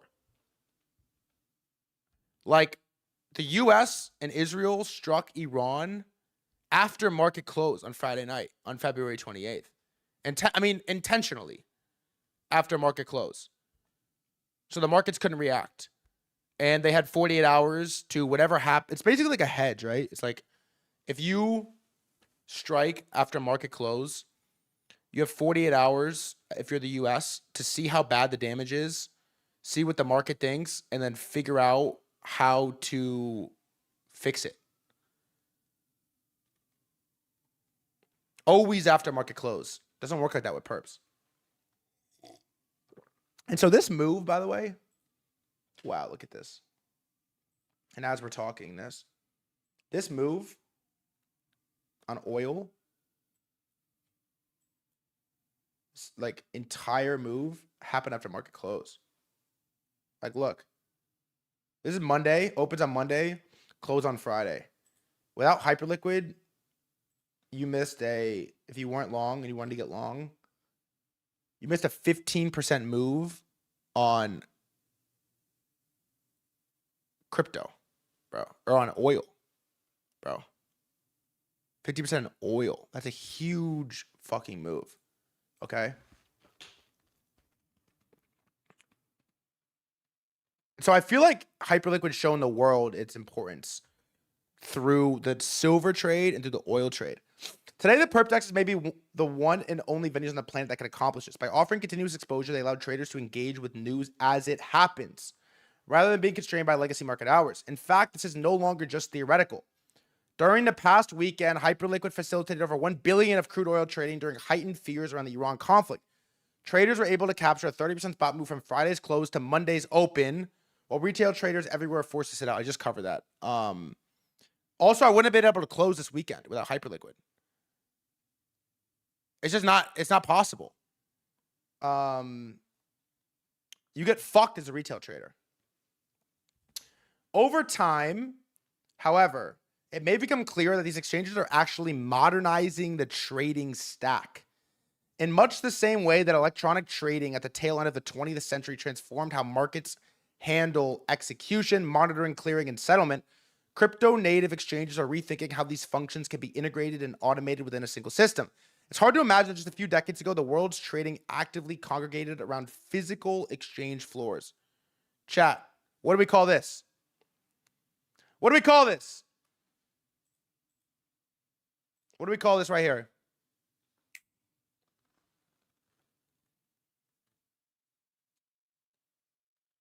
The Pit. Brad Pitt. Olive Pitt. The Pittsburgh Steelers. DEXs consolidate much of the trading stack into a single integrated system with atomic margining and settlement. The exchange itself performs many of the functions traditionally handled by separate actors.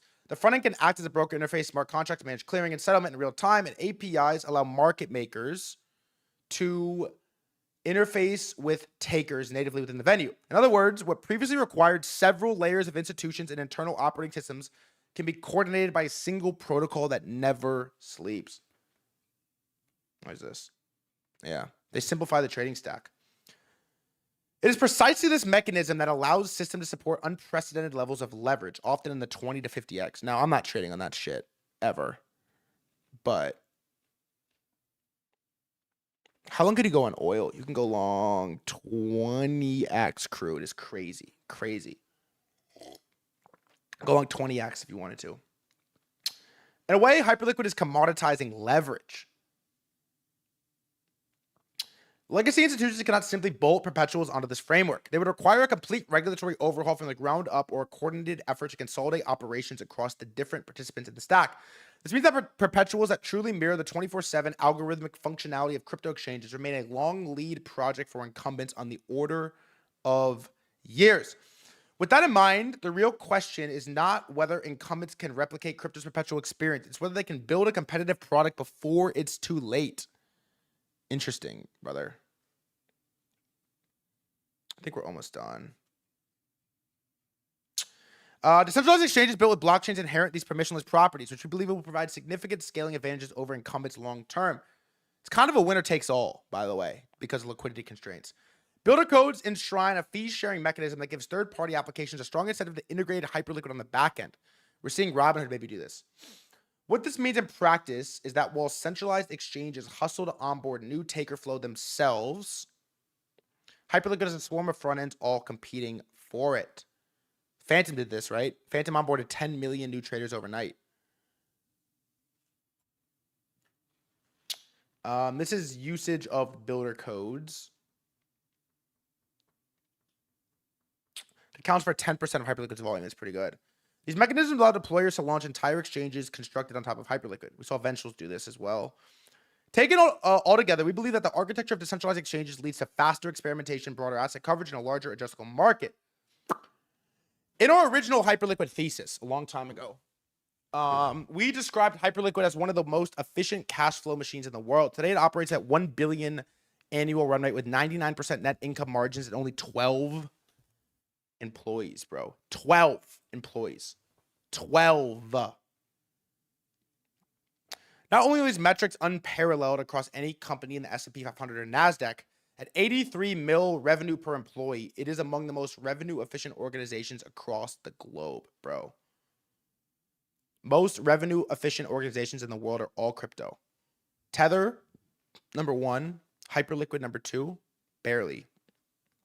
Pump Fund, after this pump, it's probably Hyperliquid. Pump Fund, OnlyFans, and then Nvidia, Cursor, Apple, Meta, Alphabet, Circle, and OpenAI.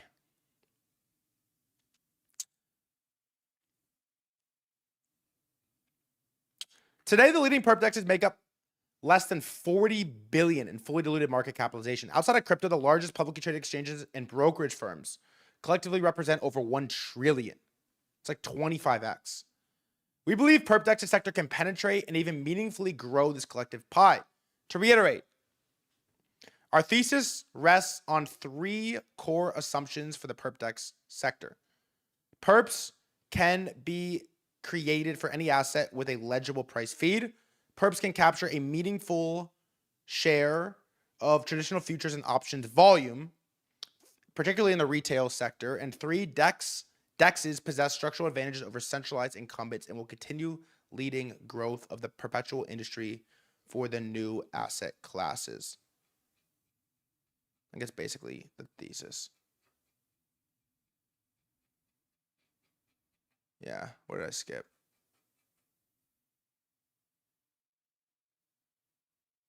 Yeah, the future is more assets get tokenized on a hyperliquid. You can imagine a world where the use of any basket of assets of collateral as margin to create any synthetic exposure. For example, if you're bullish on dollar debasement and AI infra and hold a concentrated portfolio consisting of Bitcoin, gold, and tokenized shares of NVIDIA, SK Hynix, and TSMC, you post that as collateral to go short a software equities index because you think these businesses are cooked in the age of agentic coding. This is sick. With a native options market, you can hedge your liquidation levels through dated contracts which roll over. After talking with a friend in Washington, you become worried about geopolitical risks, so you protect your portfolio with yes shares for China invading Taiwan by 2030 on Hyperliquid's prediction market. Your track record is so good, you begin offering your portfolio management services across a real-time audible self-custodial vault that anyone can access. A user deposits stablecoins into this vault from a privacy pool on the connected EVM sidecar. That user found this opportunity through a new social trading interface centered around all transparent financial data on chain. All this activity happens in a single global permissionless system. Hyperliquid.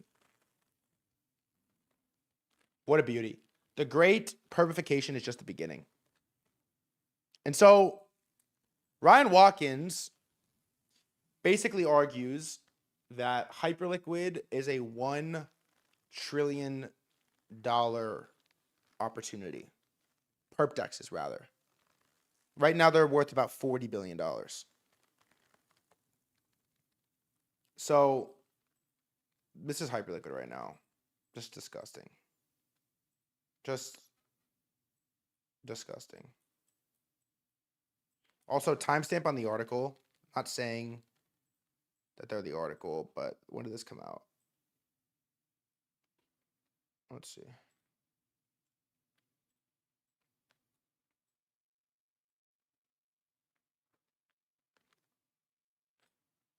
$7:09 a.m. on my computer. Ugh, I hate how it's the fucking 24-hour. It's like 9. Yeah, literally right here is crazy. Literally right here. Nuts. What happens if govs say Hyperliquid must enforce KYC? You know, I don't know. It's probably the biggest risk to Hyperliquid, I think, is like the CME and the New York Stock Exchange and like the biggest trading venues in the fucking world are gonna also come after this pie. They are. So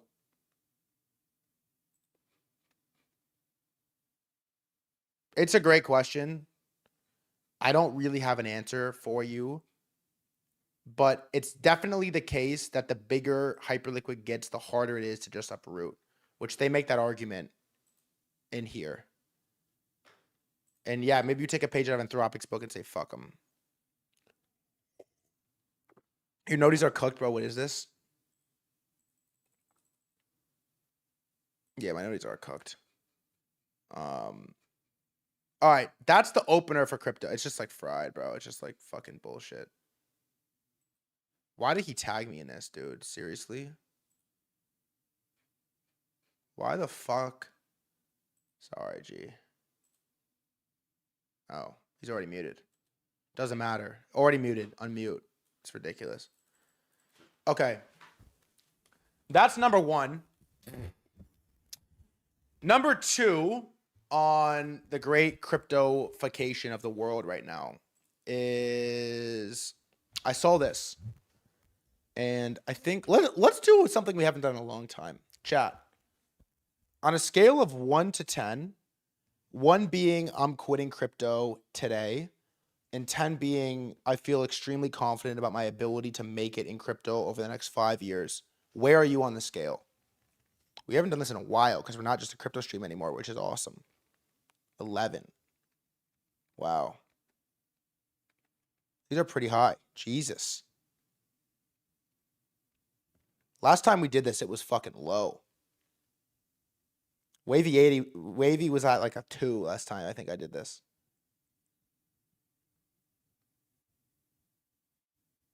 Wow. Honestly impressive. What's the question? It's okay. I just was asking you how confident you feel in crypto right now. Dude, you know, something pretty funny happened here where I realized that we could just, I don't know, pay attention to other markets. Bro, you don't understand how goated you are at teaching the shit? Thank you, bro. Something like insane happened that I realized for the first time in my entire life, that you could just pay attention to other markets that are more exciting than the ones you're currently talking about. And we just like did that for 2 months. And then all of a sudden crypto is like kind of awesome again. And on-chain sucks and is a disaster, and meme coins are worse. But there's been this just perennial shift, I use that word right, that I think describes why I love crypto so much, because you're exactly right. I did the oil trade using crypto. Exactly. And this echoes my sentiment the most. As crypto matures, so does the hold times on good assets. Crypto participants were trained for years, parentheses, decades, that buying and holding was a scam. This was because the underlying business were either non-existent, struggling to find PMF, or had little moat. The survivors, myself included, learned to sell, delete Discord, move on to the next one, and never look back. Jez famously has a piece called Old Coin Bad, New Coin Good. But that era is over. There are genuinely good protocols to own with real PMF and moats, and our edge is being able to tell the difference between the good and the lemons. I believe the best opportunities are holding assets that are undervalued due to investor confusion. The era of the schizo rotator is over.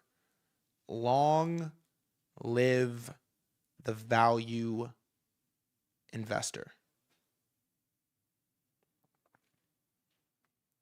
This and the fact that Hyperliquid is 2 years and some change old, and the chart looks like this after legitimately a bear market, is new territory for crypto. This isn't a thing that happens in crypto. Charts don't look like this after 2 years. They don't. Charts do not look like this after 2 years in crypto, ever. And you could argue, really, you could argue that for the first time in, I mean, I don't even know. First time, like, ever, really. Crypto has found legitimate global PMF. Stablecoins, obviously Bitcoin, perps, and Polymarket as well, of course. Privacy as well, of course. And I feel like everyone has sort of realized this like now. Kind of like now. Like right now. And man, Hyperliquid is going to go down as one of the greatest things that's ever happened to crypto. Because just like stablecoins, it's going to bring and unlock so much capital that can accessibly trade crypto. It's all just going to be in one place. Like, it's becoming a thing. And by the way, as we're talking, I mean, look at this. It's becoming a thing. Like, if you manage a big money and you can't hedge your exposure on the weekends on Hyperliquid, you're no longer able to get by without doing that. You cannot get by anymore without doing that. If you're a professional oil trader and price is moving 30% on the fucking weekend and you have no exposure, you will never go another weekend without exposure. Like, the last 2 weeks has changed a lot for crypto. It really has. And so we've gotten by not really talking about crypto for the last month or two. But in reality, it's all we've talked about. Silver trade, crypto rails, oil trade, crypto rails, and all of the sudden, we're turning a corner on not, oh, they're buying Penguin coin to 100 mil. Oh, they're pumping meme coins. It's like, no, we're turning a quarter on real PMF. Like real PMF is happening in real time in front of our face after Bitcoin went down 60%, after all the leverage got wiped out in the system, after every useless alt and useless meme coin went to zero, after every participant that didn't want to be here already left. And I look at the wipeout, I look at how bad sentiment got, and then I look at these charts. Zcash up 23% today. Bitcoin up 3.5, while gold's down.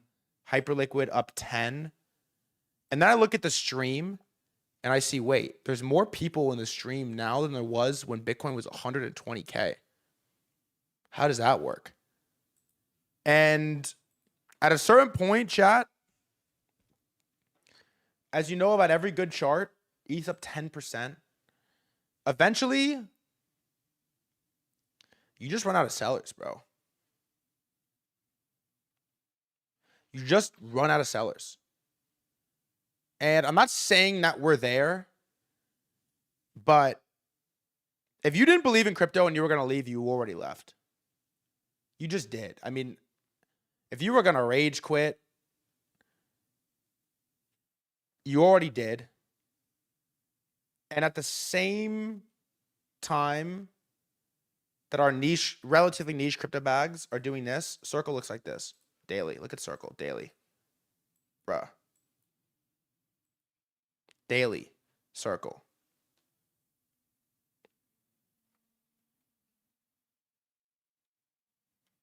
And so, man,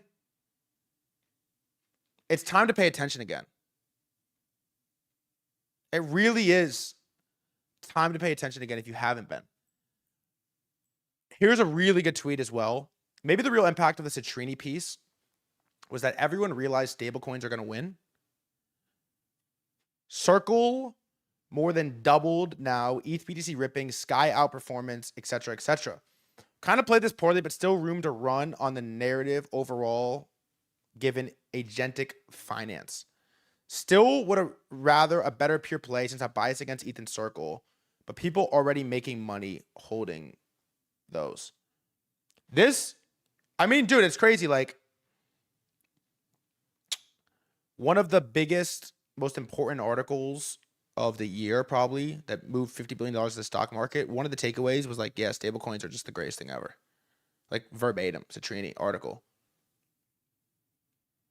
And I'm kind of sad that we didn't trade Circle, but it just was a tough trade. It was a tough trade. It was feeling like rates were going to get cut for a while. Like, I mean, it was a tough trade. Like, it just looked like it was a tough trade, IMO. I don't think you should feel bad if you missed it. There's probably still money on the table. Circle's USDC. Yeah, the earnings were a blowout, and then we just started going up only. I don't think anyone saw that coming. I agree. Yeah, Circle's USDC. You didn't, but I did. Congrats. If you traded it, congrats. I'm too busy trading commodities and oil, but congrats if you traded Circle. Yeah, look at this hyperliquid shit. It's nuts. 41. Gotta admire it for a minute, huh?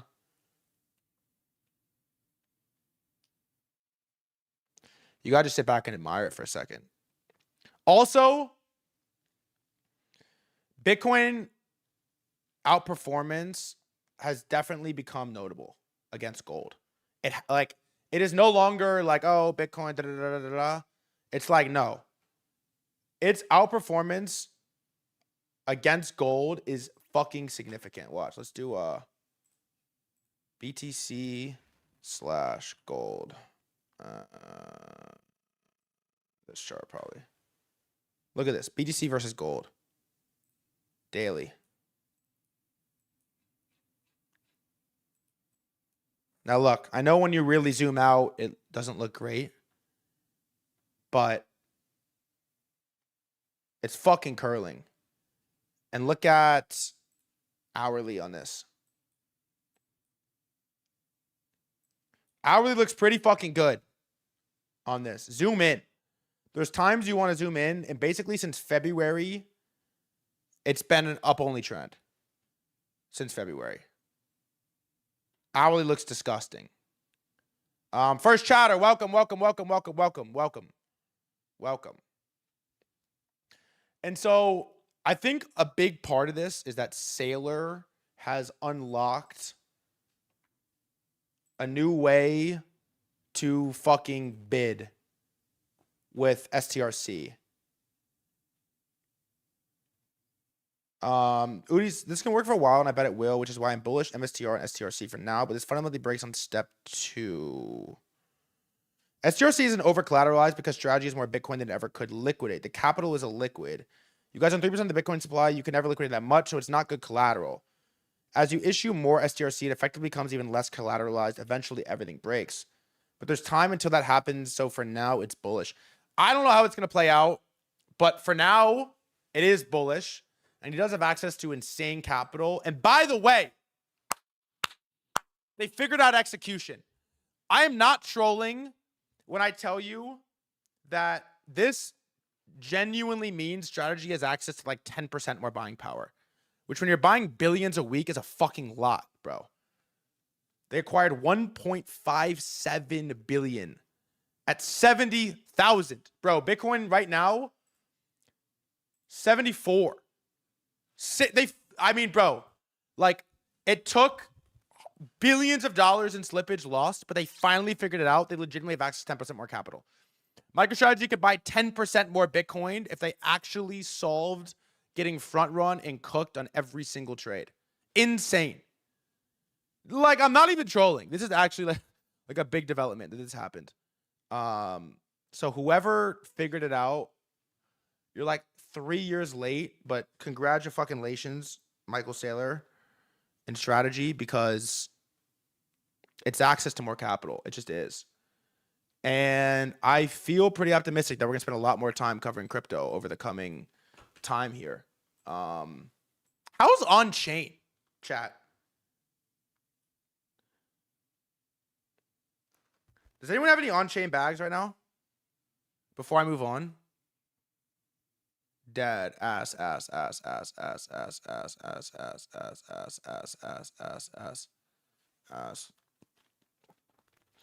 Might be time to pay attention soon. Look at this thing go. Oh my god, look at this thing go.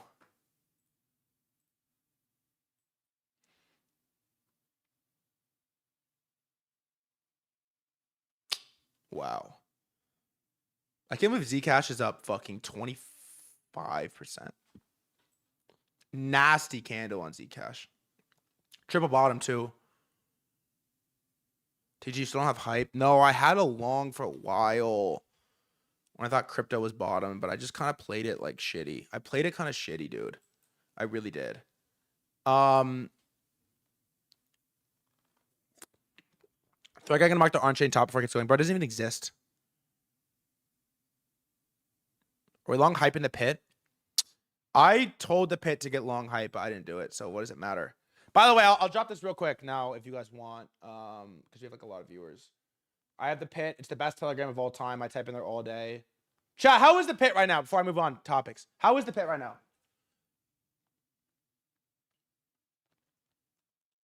How is it right now? You enjoying it? The pit is electric. We need to keep gatekeeping it. I know. We're trading Sundays on BitTensor. I know. I need to fucking talk about BitTensor as well. The problem is it's like nobody can explain it well. I've been getting kind of weird. He's getting crowded. Jeez. All right. I have 2 insane topics. One is a mega church trade that I'm so upset I missed. And the second is Pokemon Go is an AI company now, and it's crazy. So let's do this. I'm going to get up real quick. I'm going to fill up my water because I've fucking been talking a lot. And then I'm going to talk to you about an unreal Nintendo trade that I fucking wish I took. All right, BRB. My headphones are off.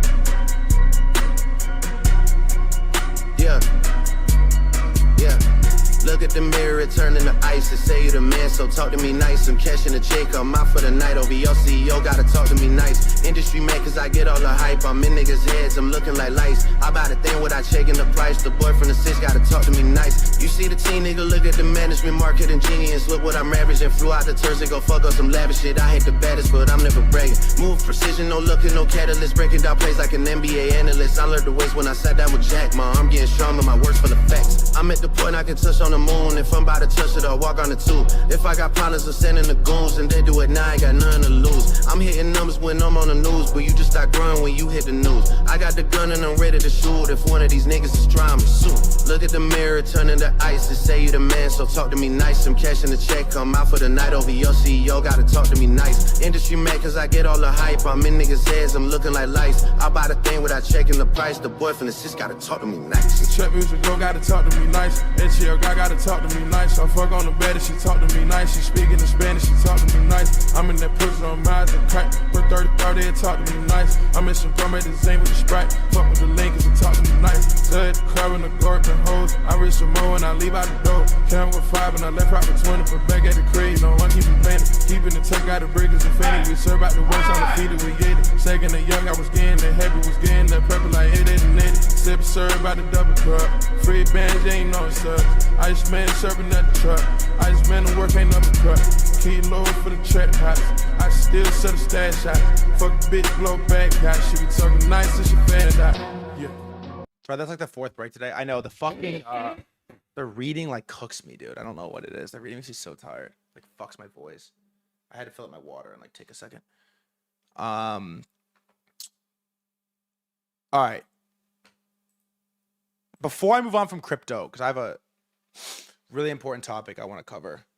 Is there anything crypto related you want me to look at before I go? Because this is gonna fucking be a crypto stream again. It's awesome. I love it. I fucking miss crypto. I love crypto. I fucking love crypto, man. I love crypto so much. Fuck, I turned the fan on and it's fucking loud. Can you hear that in the background or no? Can you hear that fan or no? If not, it's fine. Okay. All right. It's a crypto stream again. Never wasn't. Never wasn't. OpenSea delayed C. Who the fuck cares, bro? It's like, fuck it. Okay.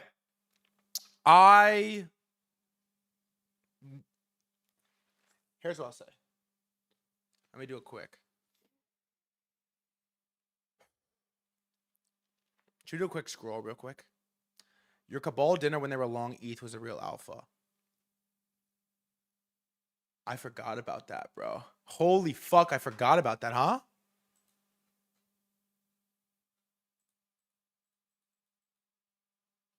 Whoa, I came here. That's what I said, isn't it?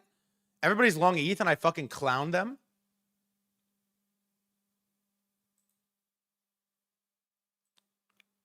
Wow.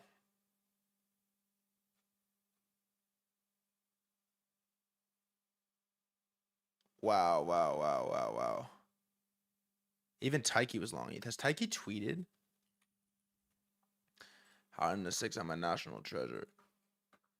No, I haven't seen a Taiki tweet in a long time, I feel like.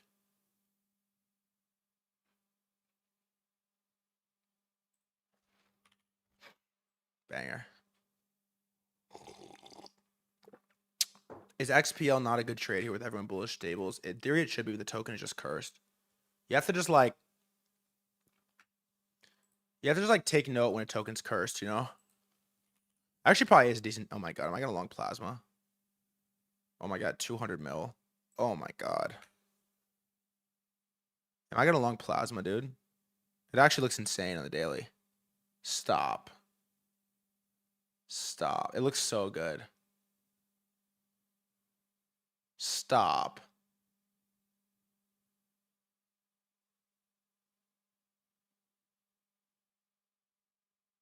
Stop it, bro. How's that mon? Whoa. Nice. All right. Here we go. All right. Anyone that tells you by the way, on the back end of our oil trade, anyone that tells you that you can't just fucking trade headlines and be good at Twitter and make money is fucking lying. It's it. If you are good at Twitter, this is just a beatable market. This is just a beatable ass fucking market if you are good at Twitter. And anyone that tells you otherwise is wrong. Silver, hit. Citrini article, hit. Oil, hit. Most recently, the trade was Nintendo, bro. I cannot believe I missed this fucking Nintendo trade. So Nintendo's shares gain $18 billion with a surprise hit Pokemon Pokopia, bro. So this Pokemon game just came out, which, by the way, I DoorDashed a Switch 2 and the game while we were on stream. Does anyone remember this? I DoorDashed the game while we were on stream. Okay? And so this article comes out, and it says, Nintendo is headed for its biggest weekly gain in a decade, with a $14 billion jump in value propelled by the surprise global smash hit Pokemon Pokopia. Released on March 5th, the new game accrued 2.2 million sales in the first 4 days and earned rave reviews from fans online. It blends Pokemon characters and lore with gameplay akin to Animal Crossing, emphasizing what is known as a cozy life simulation. Nintendo's stock has risen in four straight trading sessions. It was up 2.7% on March 13th. The strong debut helped reverse some of Nintendo's losses Nintendo's shares have incurred due to memory chip shortages since late 25. The company is vulnerable to surging memory prices. Pokopia, a Switch 2 exclusive, which is why I had to buy a new Switch 2, is helping soothe investor worries by drawing in more fans and building a library of must-have games on the platform. Nobody anticipated this kind of success. No one expected such high quality. It's a very rare case of a Nintendo game accidentally blowing up. It's the best rated Pokemon game of all time. And you would have known this if you had read the pre-launch reviews, which I did, bro. I was waiting for this game. I was reading reviews. I was waiting for this game. And then it came out, and I bought a Switch 2 and a game on day one because everyone's like, it's the highest rated Pokemon game ever. I'm like, what are you talking about? Highest rated Pokemon game ever? And so I bought it. And it came out on March 5th. And so look, Nintendo's, was it on the Korean Stock Exchange? Where is it? DNAP, advise.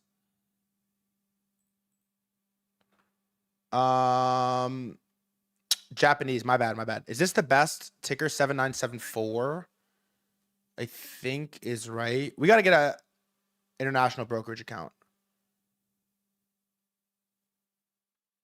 Is this the best ticker right here? Yeah, look. Is this it or no? Tell me if I'm wrong. Yeah, look. Okay. March 5th, Pokopia comes out. Right here.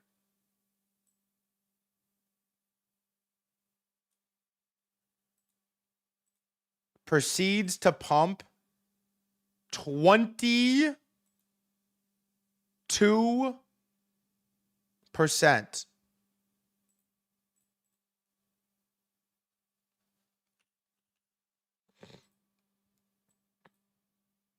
March 5th. This red candle, it comes out. Pumps 20%. Nintendo stock market cap. It's worth $13 trillion, bro. Oh, 13 trillion JPY. I was about to say, that doesn't make sense. Hold on, that's way off. What is it actually worth? Like 100 and some change? 75 billion. I was about to say 13 trillion. I like read that and like, wait, hold on. 75 billion. Added $20 billion in market cap in a week on a fucking video game launch, bro. This was the most mega church trade of all time. And yeah, we missed it because I don't know. I just like bought the game. I wasn't thinking about Nintendo. We've never talked about Nintendo stock. But it's the most blatantly obvious example of, yeah, you can just fucking trade headlines and sentiment and culture. And look, I have the box. Look at this shit. I bought it, bro. I DoorDashed it. And by the way, I played like 15 hours in 2 weeks of this game. Like, I played a lot of Pokopia. A lot. It's really good. I played a lot of this game. Do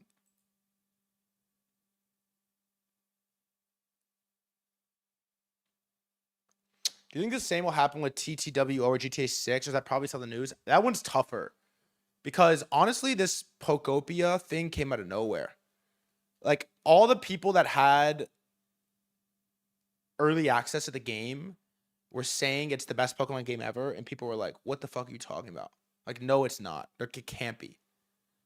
It's a Pokemon game. It cannot be the best game ever. It can't be. And so Nintendo owns a ton of Pokemon. I don't know what percent, but huge. And then ton of Switch 2 sales. I wish can we see, like, is there repetitive or still playing? I was playing last night. It's so good. Daily Switch 2 sales. No way, right?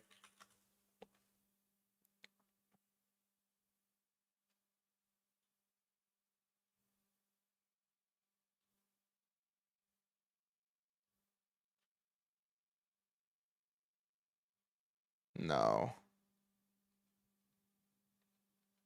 Yeah, no, you can't see daily Switch sales. But, like, this is the type of trade that we take on the stream. Off sentiment, off headlines. It has nothing to do with math and fundamental. Bro, no. Mega church time. Underexploited edge. And arbing the social value versus actual price and price appreciation. And yeah, I'm fucking hyped that this happened, even though we didn't trade it. This is the type of shit that the pit will hit. Like, this is the type of shit that the pit will hit. Wait, let's see. Total sales, Pokopia. 2.2 million in its first 4 days.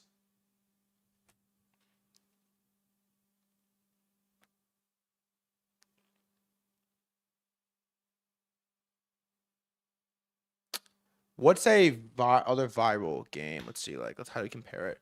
Most popular Switch 2 games.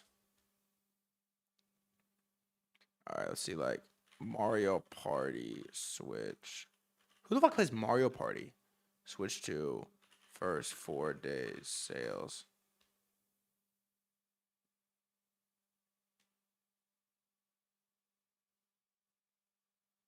No. Recorded 18,000 sales its first week in Japan. It is very similar to Pop Mart Labubu, by the way. That's a sick comp. Wow, what a fucking comp, huh?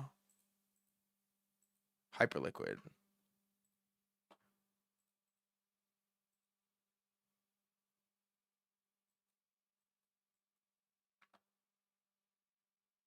All right, what about like, let me just ask Claude. Not nearly as big, no way. But like sick comp. Let me ask Claude. How many units did Pokemon Pokopia sell first week?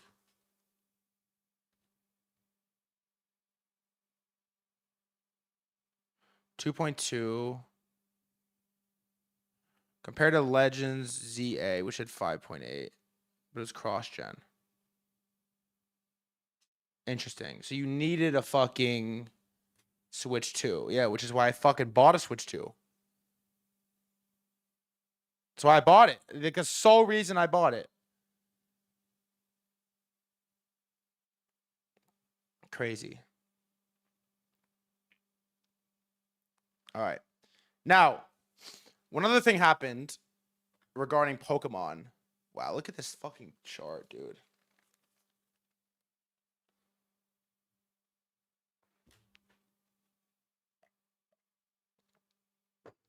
So gross. Also, this is still going. Zcash is still going.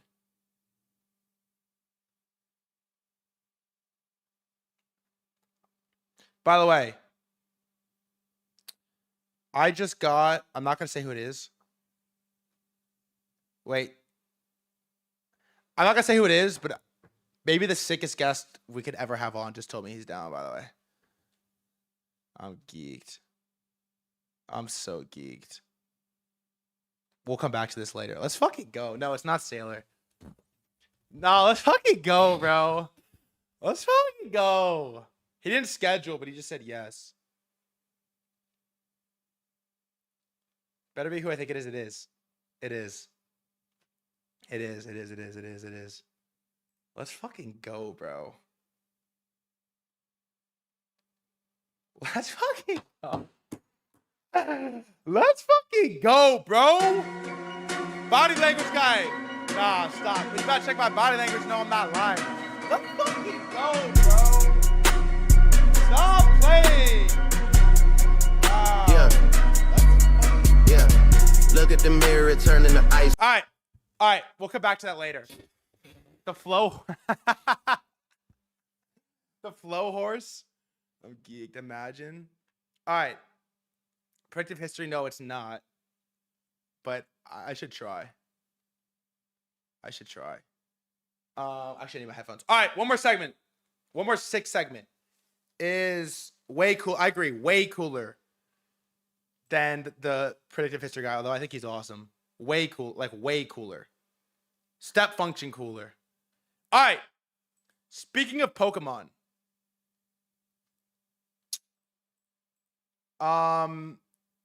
This may or may not come as a surprise to you. It actually should come as a surprise to you. Because, chat, does anyone in here, let me ask a field question real quick. Does anyone here still play Pokemon Go actively? Yes or no? Do you play Pokemon Go like once a week? I try.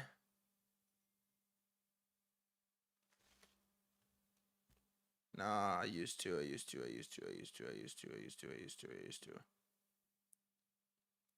Okay.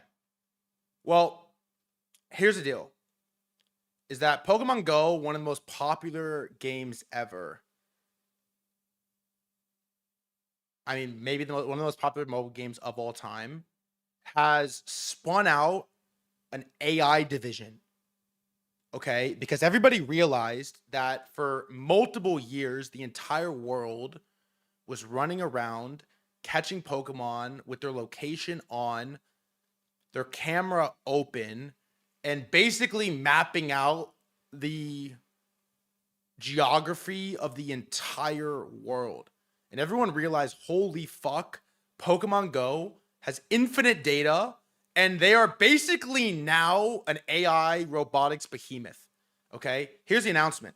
Is the maker of Pokemon Go spun out an AI division to power robotics.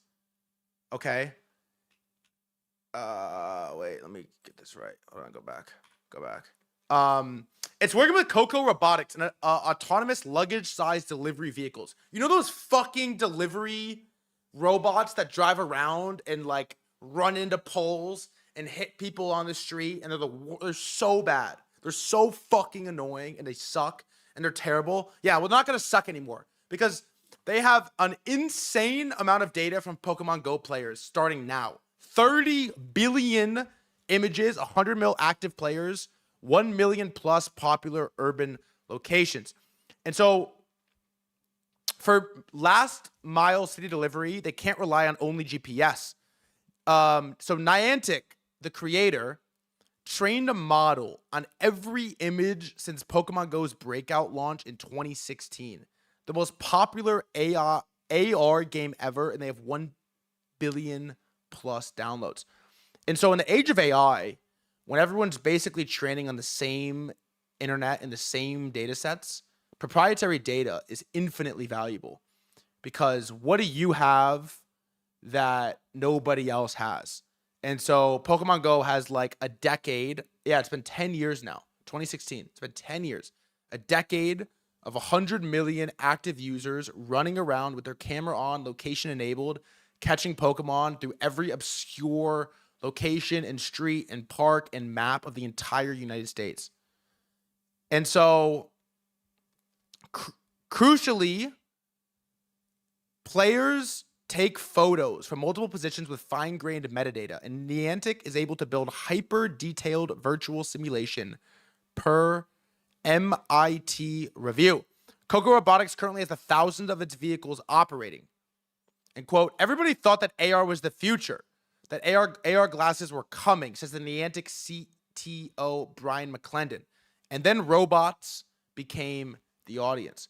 And so who remembers how big Pokemon Go was, bro? Think back to how big Pokemon. Oh, it's Niantic, not Niantic. Niantic. I've always said Niantic. Think about how big Pokemon Go was. Look at this shit. Coding. Creating new apps. I don't know who created Pokemon Go. 2016 presidential debates, by the way. But I'm trying to figure out how we get them to have Pokemon go to the polls.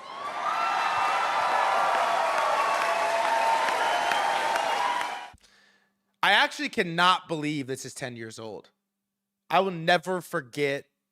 First of all, it was off. No, I mean, are you surprised Hillary Clinton didn't win the election? Second of all, I cannot believe it's been 10 years since this. Do you remember this? Look at this shit.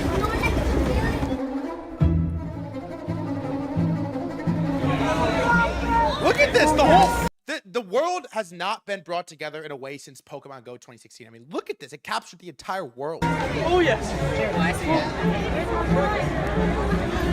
Look at this. My mom used to convince me to go on walks with the dogs because we'd go catch Pokemon. Alex, you got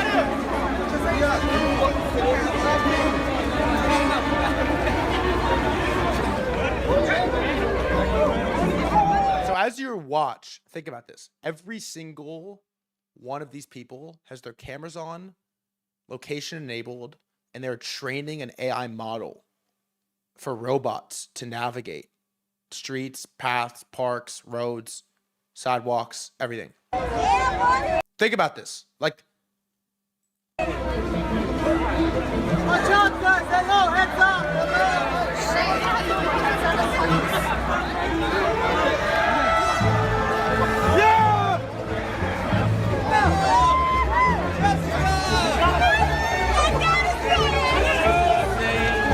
and by the way, I don't want to see a single comment on Twitch, YouTube, anything talking about grown adults, by the way. Because if you were a grown adult and you weren't playing Pokemon Go in 2016, you were fucking whack. Straight up. You don't find these things a lot of times. That's true.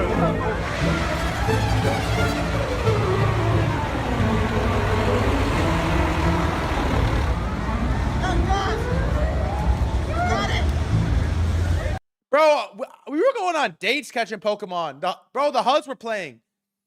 My homie used to have a golf cart, and we would drive around in the golf cart, and we needed an excuse to get on the golf cart, and he'd be like, want to catch Pokemon? And we would pick up the shorties in the back of the golf cart, and we'd go drive around and catch Pokemon, bro. Like, this was really happening.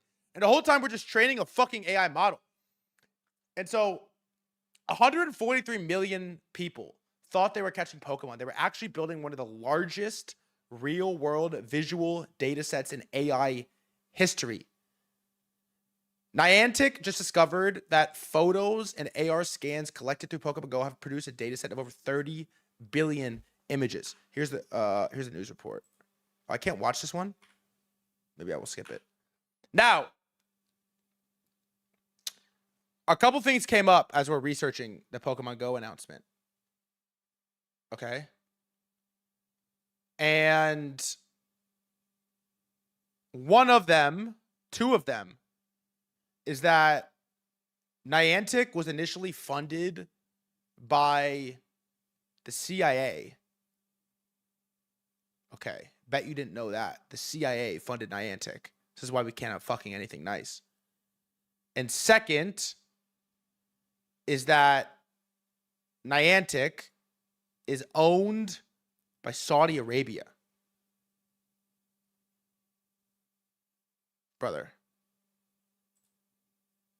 Pokemon Go, the surveillance game that's been around for years, originally financed. Oh, do you feel like a little bit violated? They're calling it a surveillance game? By the CIA, is now owned by Saudi Arabia. This is a real thing that's happening, and it's absolutely insane and really ranks high up there in the Lunduk told you so category. A little bit of backstory on this.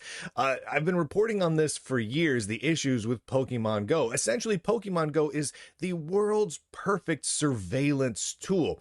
If you would think about it, if you Palantir is so fucking upset that they never thought about Pokemon. You were the CIA or the NSA and you wanted people to spy on themselves and their friends for you, and you knew that everyone had smartphones, what would you want them to do? Well, you'd want them to take out their smartphones, hold it in front of them, so that the cameras on the front and the back of the phones could see everything that's going on. You'd want to tag where they're located. You'd want to control the people's movements, which the game does, and record little bits of that and send it all back up to the servers, to the cloud, right? That would be the ultimate spying tool. It would be amazing. That's exactly what happened. I'm just going to read you a quick little quote from an article I wrote back in 2016, 9 years ago on this. Way back. I'm just going to say that if I could go back to when Pokemon Go first launched, knowing it would be used to train AI robots, was owned by the CIA, and is now owned by Saudi Arabia, I would not change a fucking thing.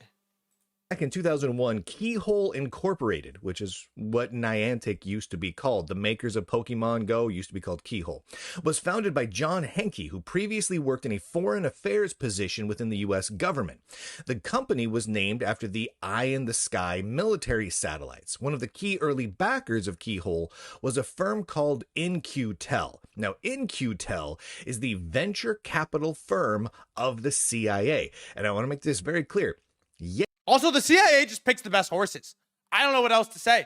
They fucking picked a good horse. Like, what more is there to it? Yes, the CIA has a venture capitalist firm. And they invest in companies. Now, much of that funding for In-Q-Tel supposedly came from the National Geospatial Intelligence Agency, the NGA, who handles combat support for the U.S. Department of Defense and provides intelligence to the CIA and the NSA, among others. Now, the original CEO of In-Q-Tel, who invested in this company that eventually would make Pokemon Go, was a man named Gilman Louie.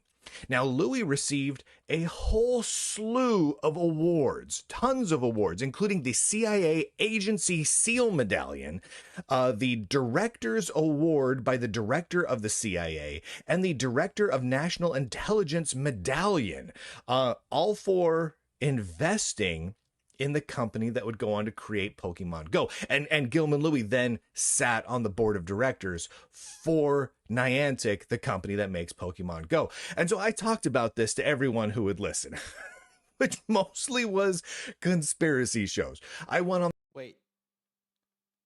Are their VC investments public? CIA? Can somebody pull that? DNAP, can you pull that? Can we look at what they're invested in?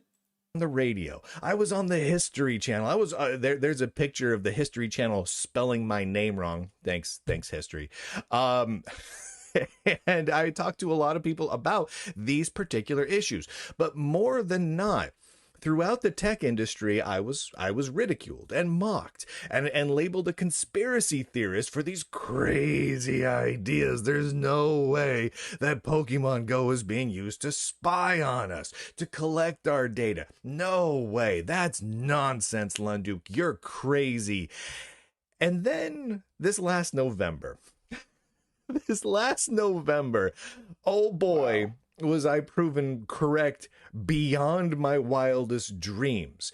The company behind Pokemon Go, Niantic, announced that they had been using for quite some time Pokemon Go to create 3D spatial maps using discrete images created and combining it with AI to create 3D maps of millions of places all around the earth, including inside your homes, inside of businesses, inside. Oh yeah, they used to like put like Psyducks and shit in my bathroom.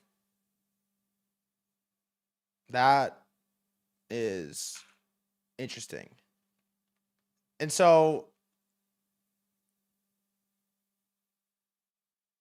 the CIA invests into Keyhole, later acquired by Google and turned into Google Maps, which turned into Niantic, the studio behind Pokemon Go, same founder as Keyhole, board members from the CIA, was acquired by Saudi Arabia, which is bought by Scopely, which is owned by Saudi's sovereign wealth fund. And little did you know, when you first downloaded Pokemon Go to run down your street and basically live out every child's dream of catching Pokemon in real life, you were actually training one of the most valuable proprietary AI real-world imaging models that will probably ever be created. And those little fucking Coco robots that drive down the street are about to be perfect. And so you got to just think that every other game, experience, snap maps, whatever the fuck that requires your location and your camera and your real-time information is going to just make more money if they evolve into some AI tool. Every single one of them. Google Maps, Waze, all of them. So Pokemon and Pokemon today. And I had no idea that the CIA had a fucking investment portfolio, bro. Let's see.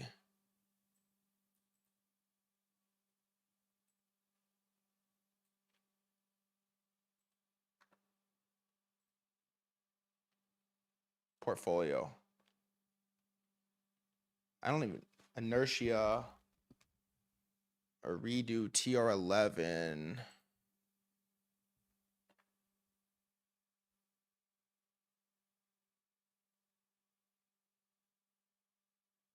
I don't know what any of these are. God, there's so many things.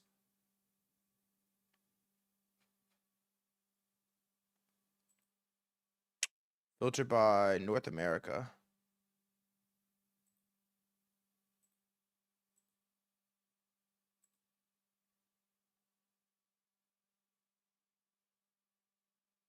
Go back to homepage.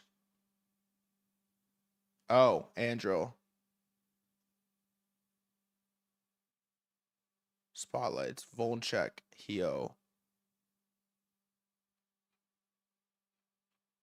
Xanon laser acoustics and stuff that took Maduro. Really? Is that true? It's all just like data shit. Cyber AI. What else? The Dira. God, there's so many companies I don't know anything about. TaxBid. Air Company.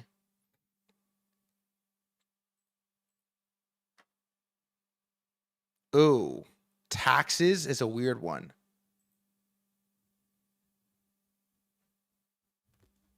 Okay, let's do this. Watch this. All right, I'm going to tell it to...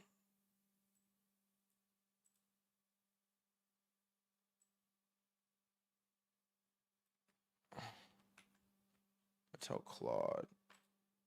Fuck my life. All right, wait, watch this.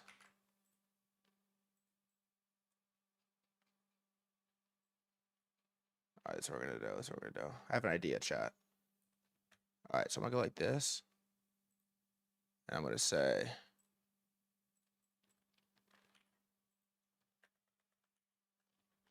This is the CIA investment portfolio. Can you filter through and give me a list of publicly traded tickers that they are actively invested in?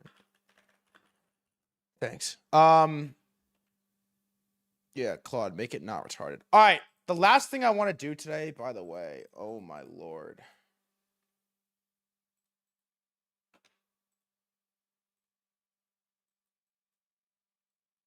Oh my Lord.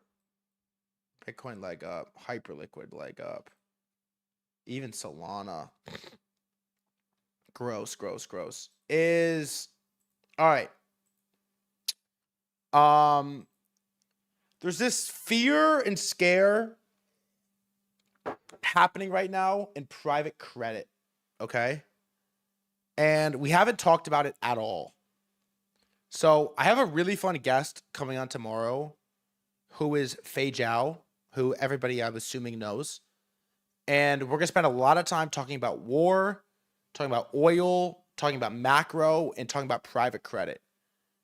And so I want to watch this HROC video about private credit, get everybody acclimated to the Fei Zhao conversation tomorrow. And then on Wednesday, we're going to do a full deep dive. So I want to watch this as sort of an outro and set the stage for what we're going to talk about in the interview tomorrow. Okay? I think it's going to be a banger. And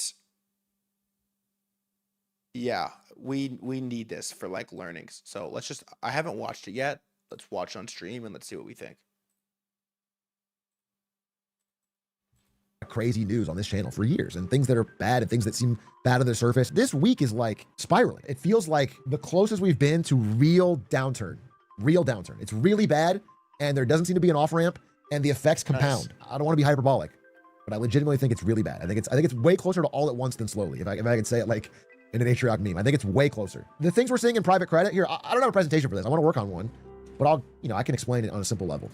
In 07 and 08, all the bad lending was primarily done by banking institutions. All the bad lending to subprime mortgages, okay? The banks took all the, all your deposit money and they lent it out in extremely risky investments. In general, that's the idea, okay? The risky investments started to fail. People couldn't pay back their mortgages. Everyone had made bets on that, shattered the global financial system. In response to this, in response to 07, 08, the government stepped in and said, hey, we're gonna make new rules on the banks.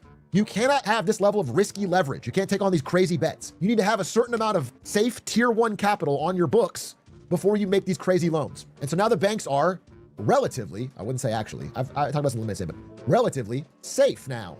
New rules. Wow. The problem is these new rules only applied to banks.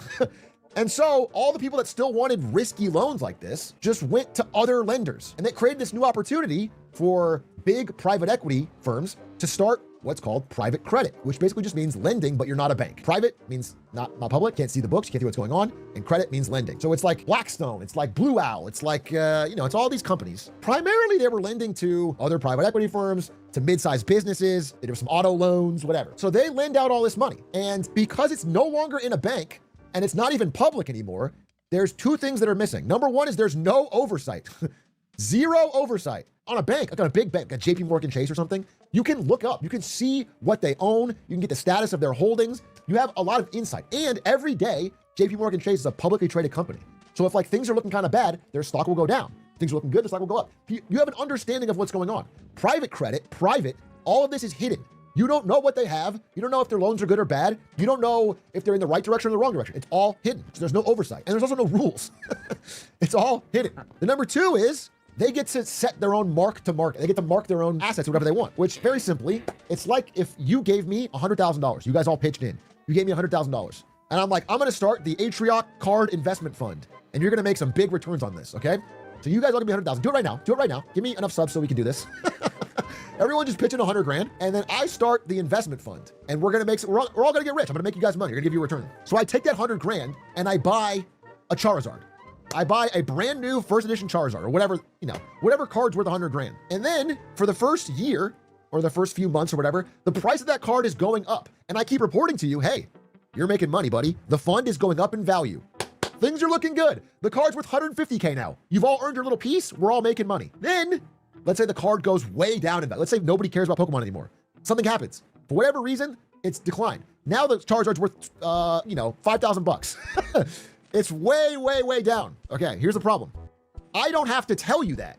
I get to mark my fund at whatever I want. So I'm still telling you, if you ask, like, it sounds crazy when it's one Charizard and you can look up those prices, but imagine if it was like thousands of cards and you keep checking, you're like, hey, the Pokemon market seems down. How's our portfolio doing? And I'm like, it's good. It's good. You're still good. And then you're like, it's 150K still? We're like, oh, we're up. And I'm like, yeah, 150K. It is good. We are chilling. Like, we are more diversified. Like, you might see a Charizard down or two, but we've got a whole mix of cards. It's really good. We picked the right ones. We're good. That is how private credit works. They just don't have to mark to market. They don't have to tell you what it's actually worth. And then the only time that becomes a problem, because it's all numbers on a paper, right? It's just you checking your account and going, yup, it's up. Things look good. It only matters when you want to take the money out. And that is what we're having right now. That's what we're having right now. People are trying to take their money out. These private credit firms, they're what's called semi-liquid. So they've got a little contingent in the contract where it's like, hey, you can take your money out whatever you want, no problem. But we only allow 5% of our total holdings to be taken out, every 6 months or whatever. And that's for everybody. So if one person takes out a bunch of money, nobody else can. And Big Short 2? Question mark? So everyone knew this going in.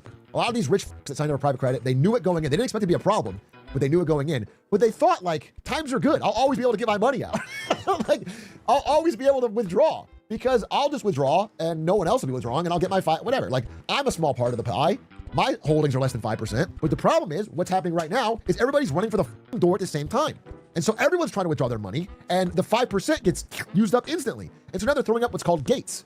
So now Blackstone and BlackRock and Blue Owl, and they're all throwing up gates. They're gating redemptions, which means you cannot redeem your money. You can't sell the Charizards that you supposedly own to get some money out. And if they were forced to sell them, they would have to admit what the price actually is. So imagine, like, you're not invested in private credit, but imagine like you show up to your bank and there's a big padlock on the door and they don't let you redeem. Is that going to make you more or less scared?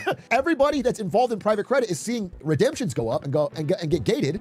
And now they're like scared. Now they're like, I really want to get out. So not being able to redeem is like the fear signal, by the way. The pressure is now on for everybody to try and get their money out of private credit. And it's causing like this kind of slow motion implosion and legal battles. And it's all happening right now. It's like this week. And it's very, very 07, 08 reminiscent. Like, it's the early days of that. It feels very much like that. Now, private credit isn't as big as the residential housing market was, but I feel like this is not just private credit. This is like every debt-based instrument in America is like this. It's like they over-lent and got overly risky in the good times.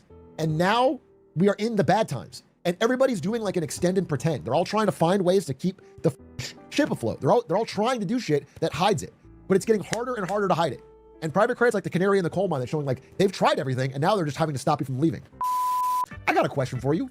¿Puede el chico blanco hablar un poco de español? Can a white boy speak a little Spanish? Now I can, thanks to Babbel.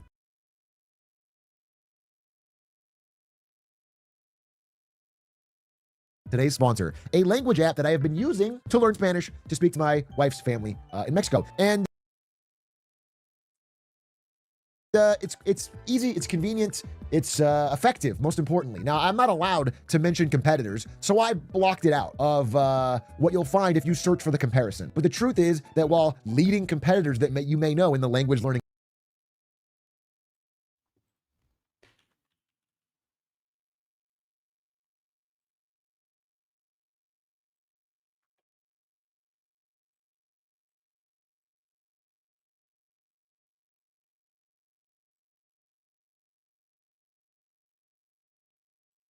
app space are more gamified or fun or about streaks, Babbel legitimately teaches you actual skills you can use, and good luck to you on your journey.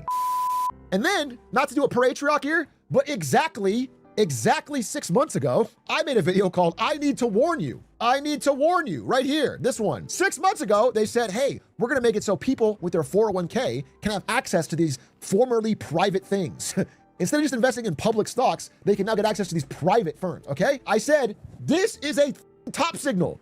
When they start looking for dumb retail money to unload on, that is a sign that shares stress under the surface. They're trying to make you the exit liquidity. So I hope when you saw this video that you checked your 401k like I gave instructions how to do and made sure that you weren't sneakily putting 8% or whatever into the private equity fund. And the only reason this isn't getting talked about more is the war in Iran. Literally, there's a quote, I was reading the FT the other day. They had a quote from a Goldman Sachs executive. His private markets clients are glad about the Iran war I couldn't believe this is real. fraction. They're like so happy the news is focused on this because they're starting to implode. Like this would be a massive story if it wasn't happening at the same time as a insane war. It's starting to rhyme. I'm not saying it is 2007. I'm not saying that. It is smaller. Oh, we'll see. I think it could be bigger. But private credit alone is smaller. But I think private credit and commercial real estate, they're the leading failures. Okay, that's private credit. I've heard a lot of different opinions on this. I've heard a lot of it's not 2008 because it's contained. No, I don't read the YouTube chat, by the way. I've read a lot of it's contained to a very specific group of people, and like retail is not really exposed, maybe a couple % here and there. So we will be having Fei Zhao on tomorrow to talk about private credit partially. And then we will be doing a full segment on Wednesday about it because I think it's important and I think it needs to be covered.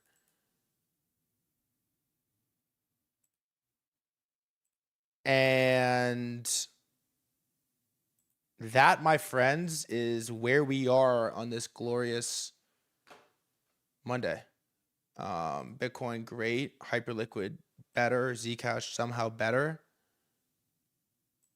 ETH, I don't know how it's possible, but better. And oil, American crude, is trading at $93.38, and Brent global petroleum oil, just saying words, $97.30, just under the Trump suffer line, which we know is $100 on Brent. And that's where we're at. It's going to be a big week. I'm back in the saddle. I'm done partying. I'm focused. All I'm thinking about is the next crude long, where that's going to come from, how we're going to identify it, and how we're going to nail it when it does come. And you're only as good as your next trade, if we're just being objective here. So we did good. We monitored pretty well. We closed out.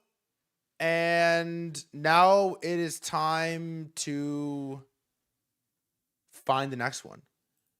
We covered war updates, the oil walk back, my oil trade, Hyperliquid article, Hyperliquid chart, Sailor, MSTR, STRC, Jez portfolio, Pokemon Go, the Mega Church Nintendo trade, private credit.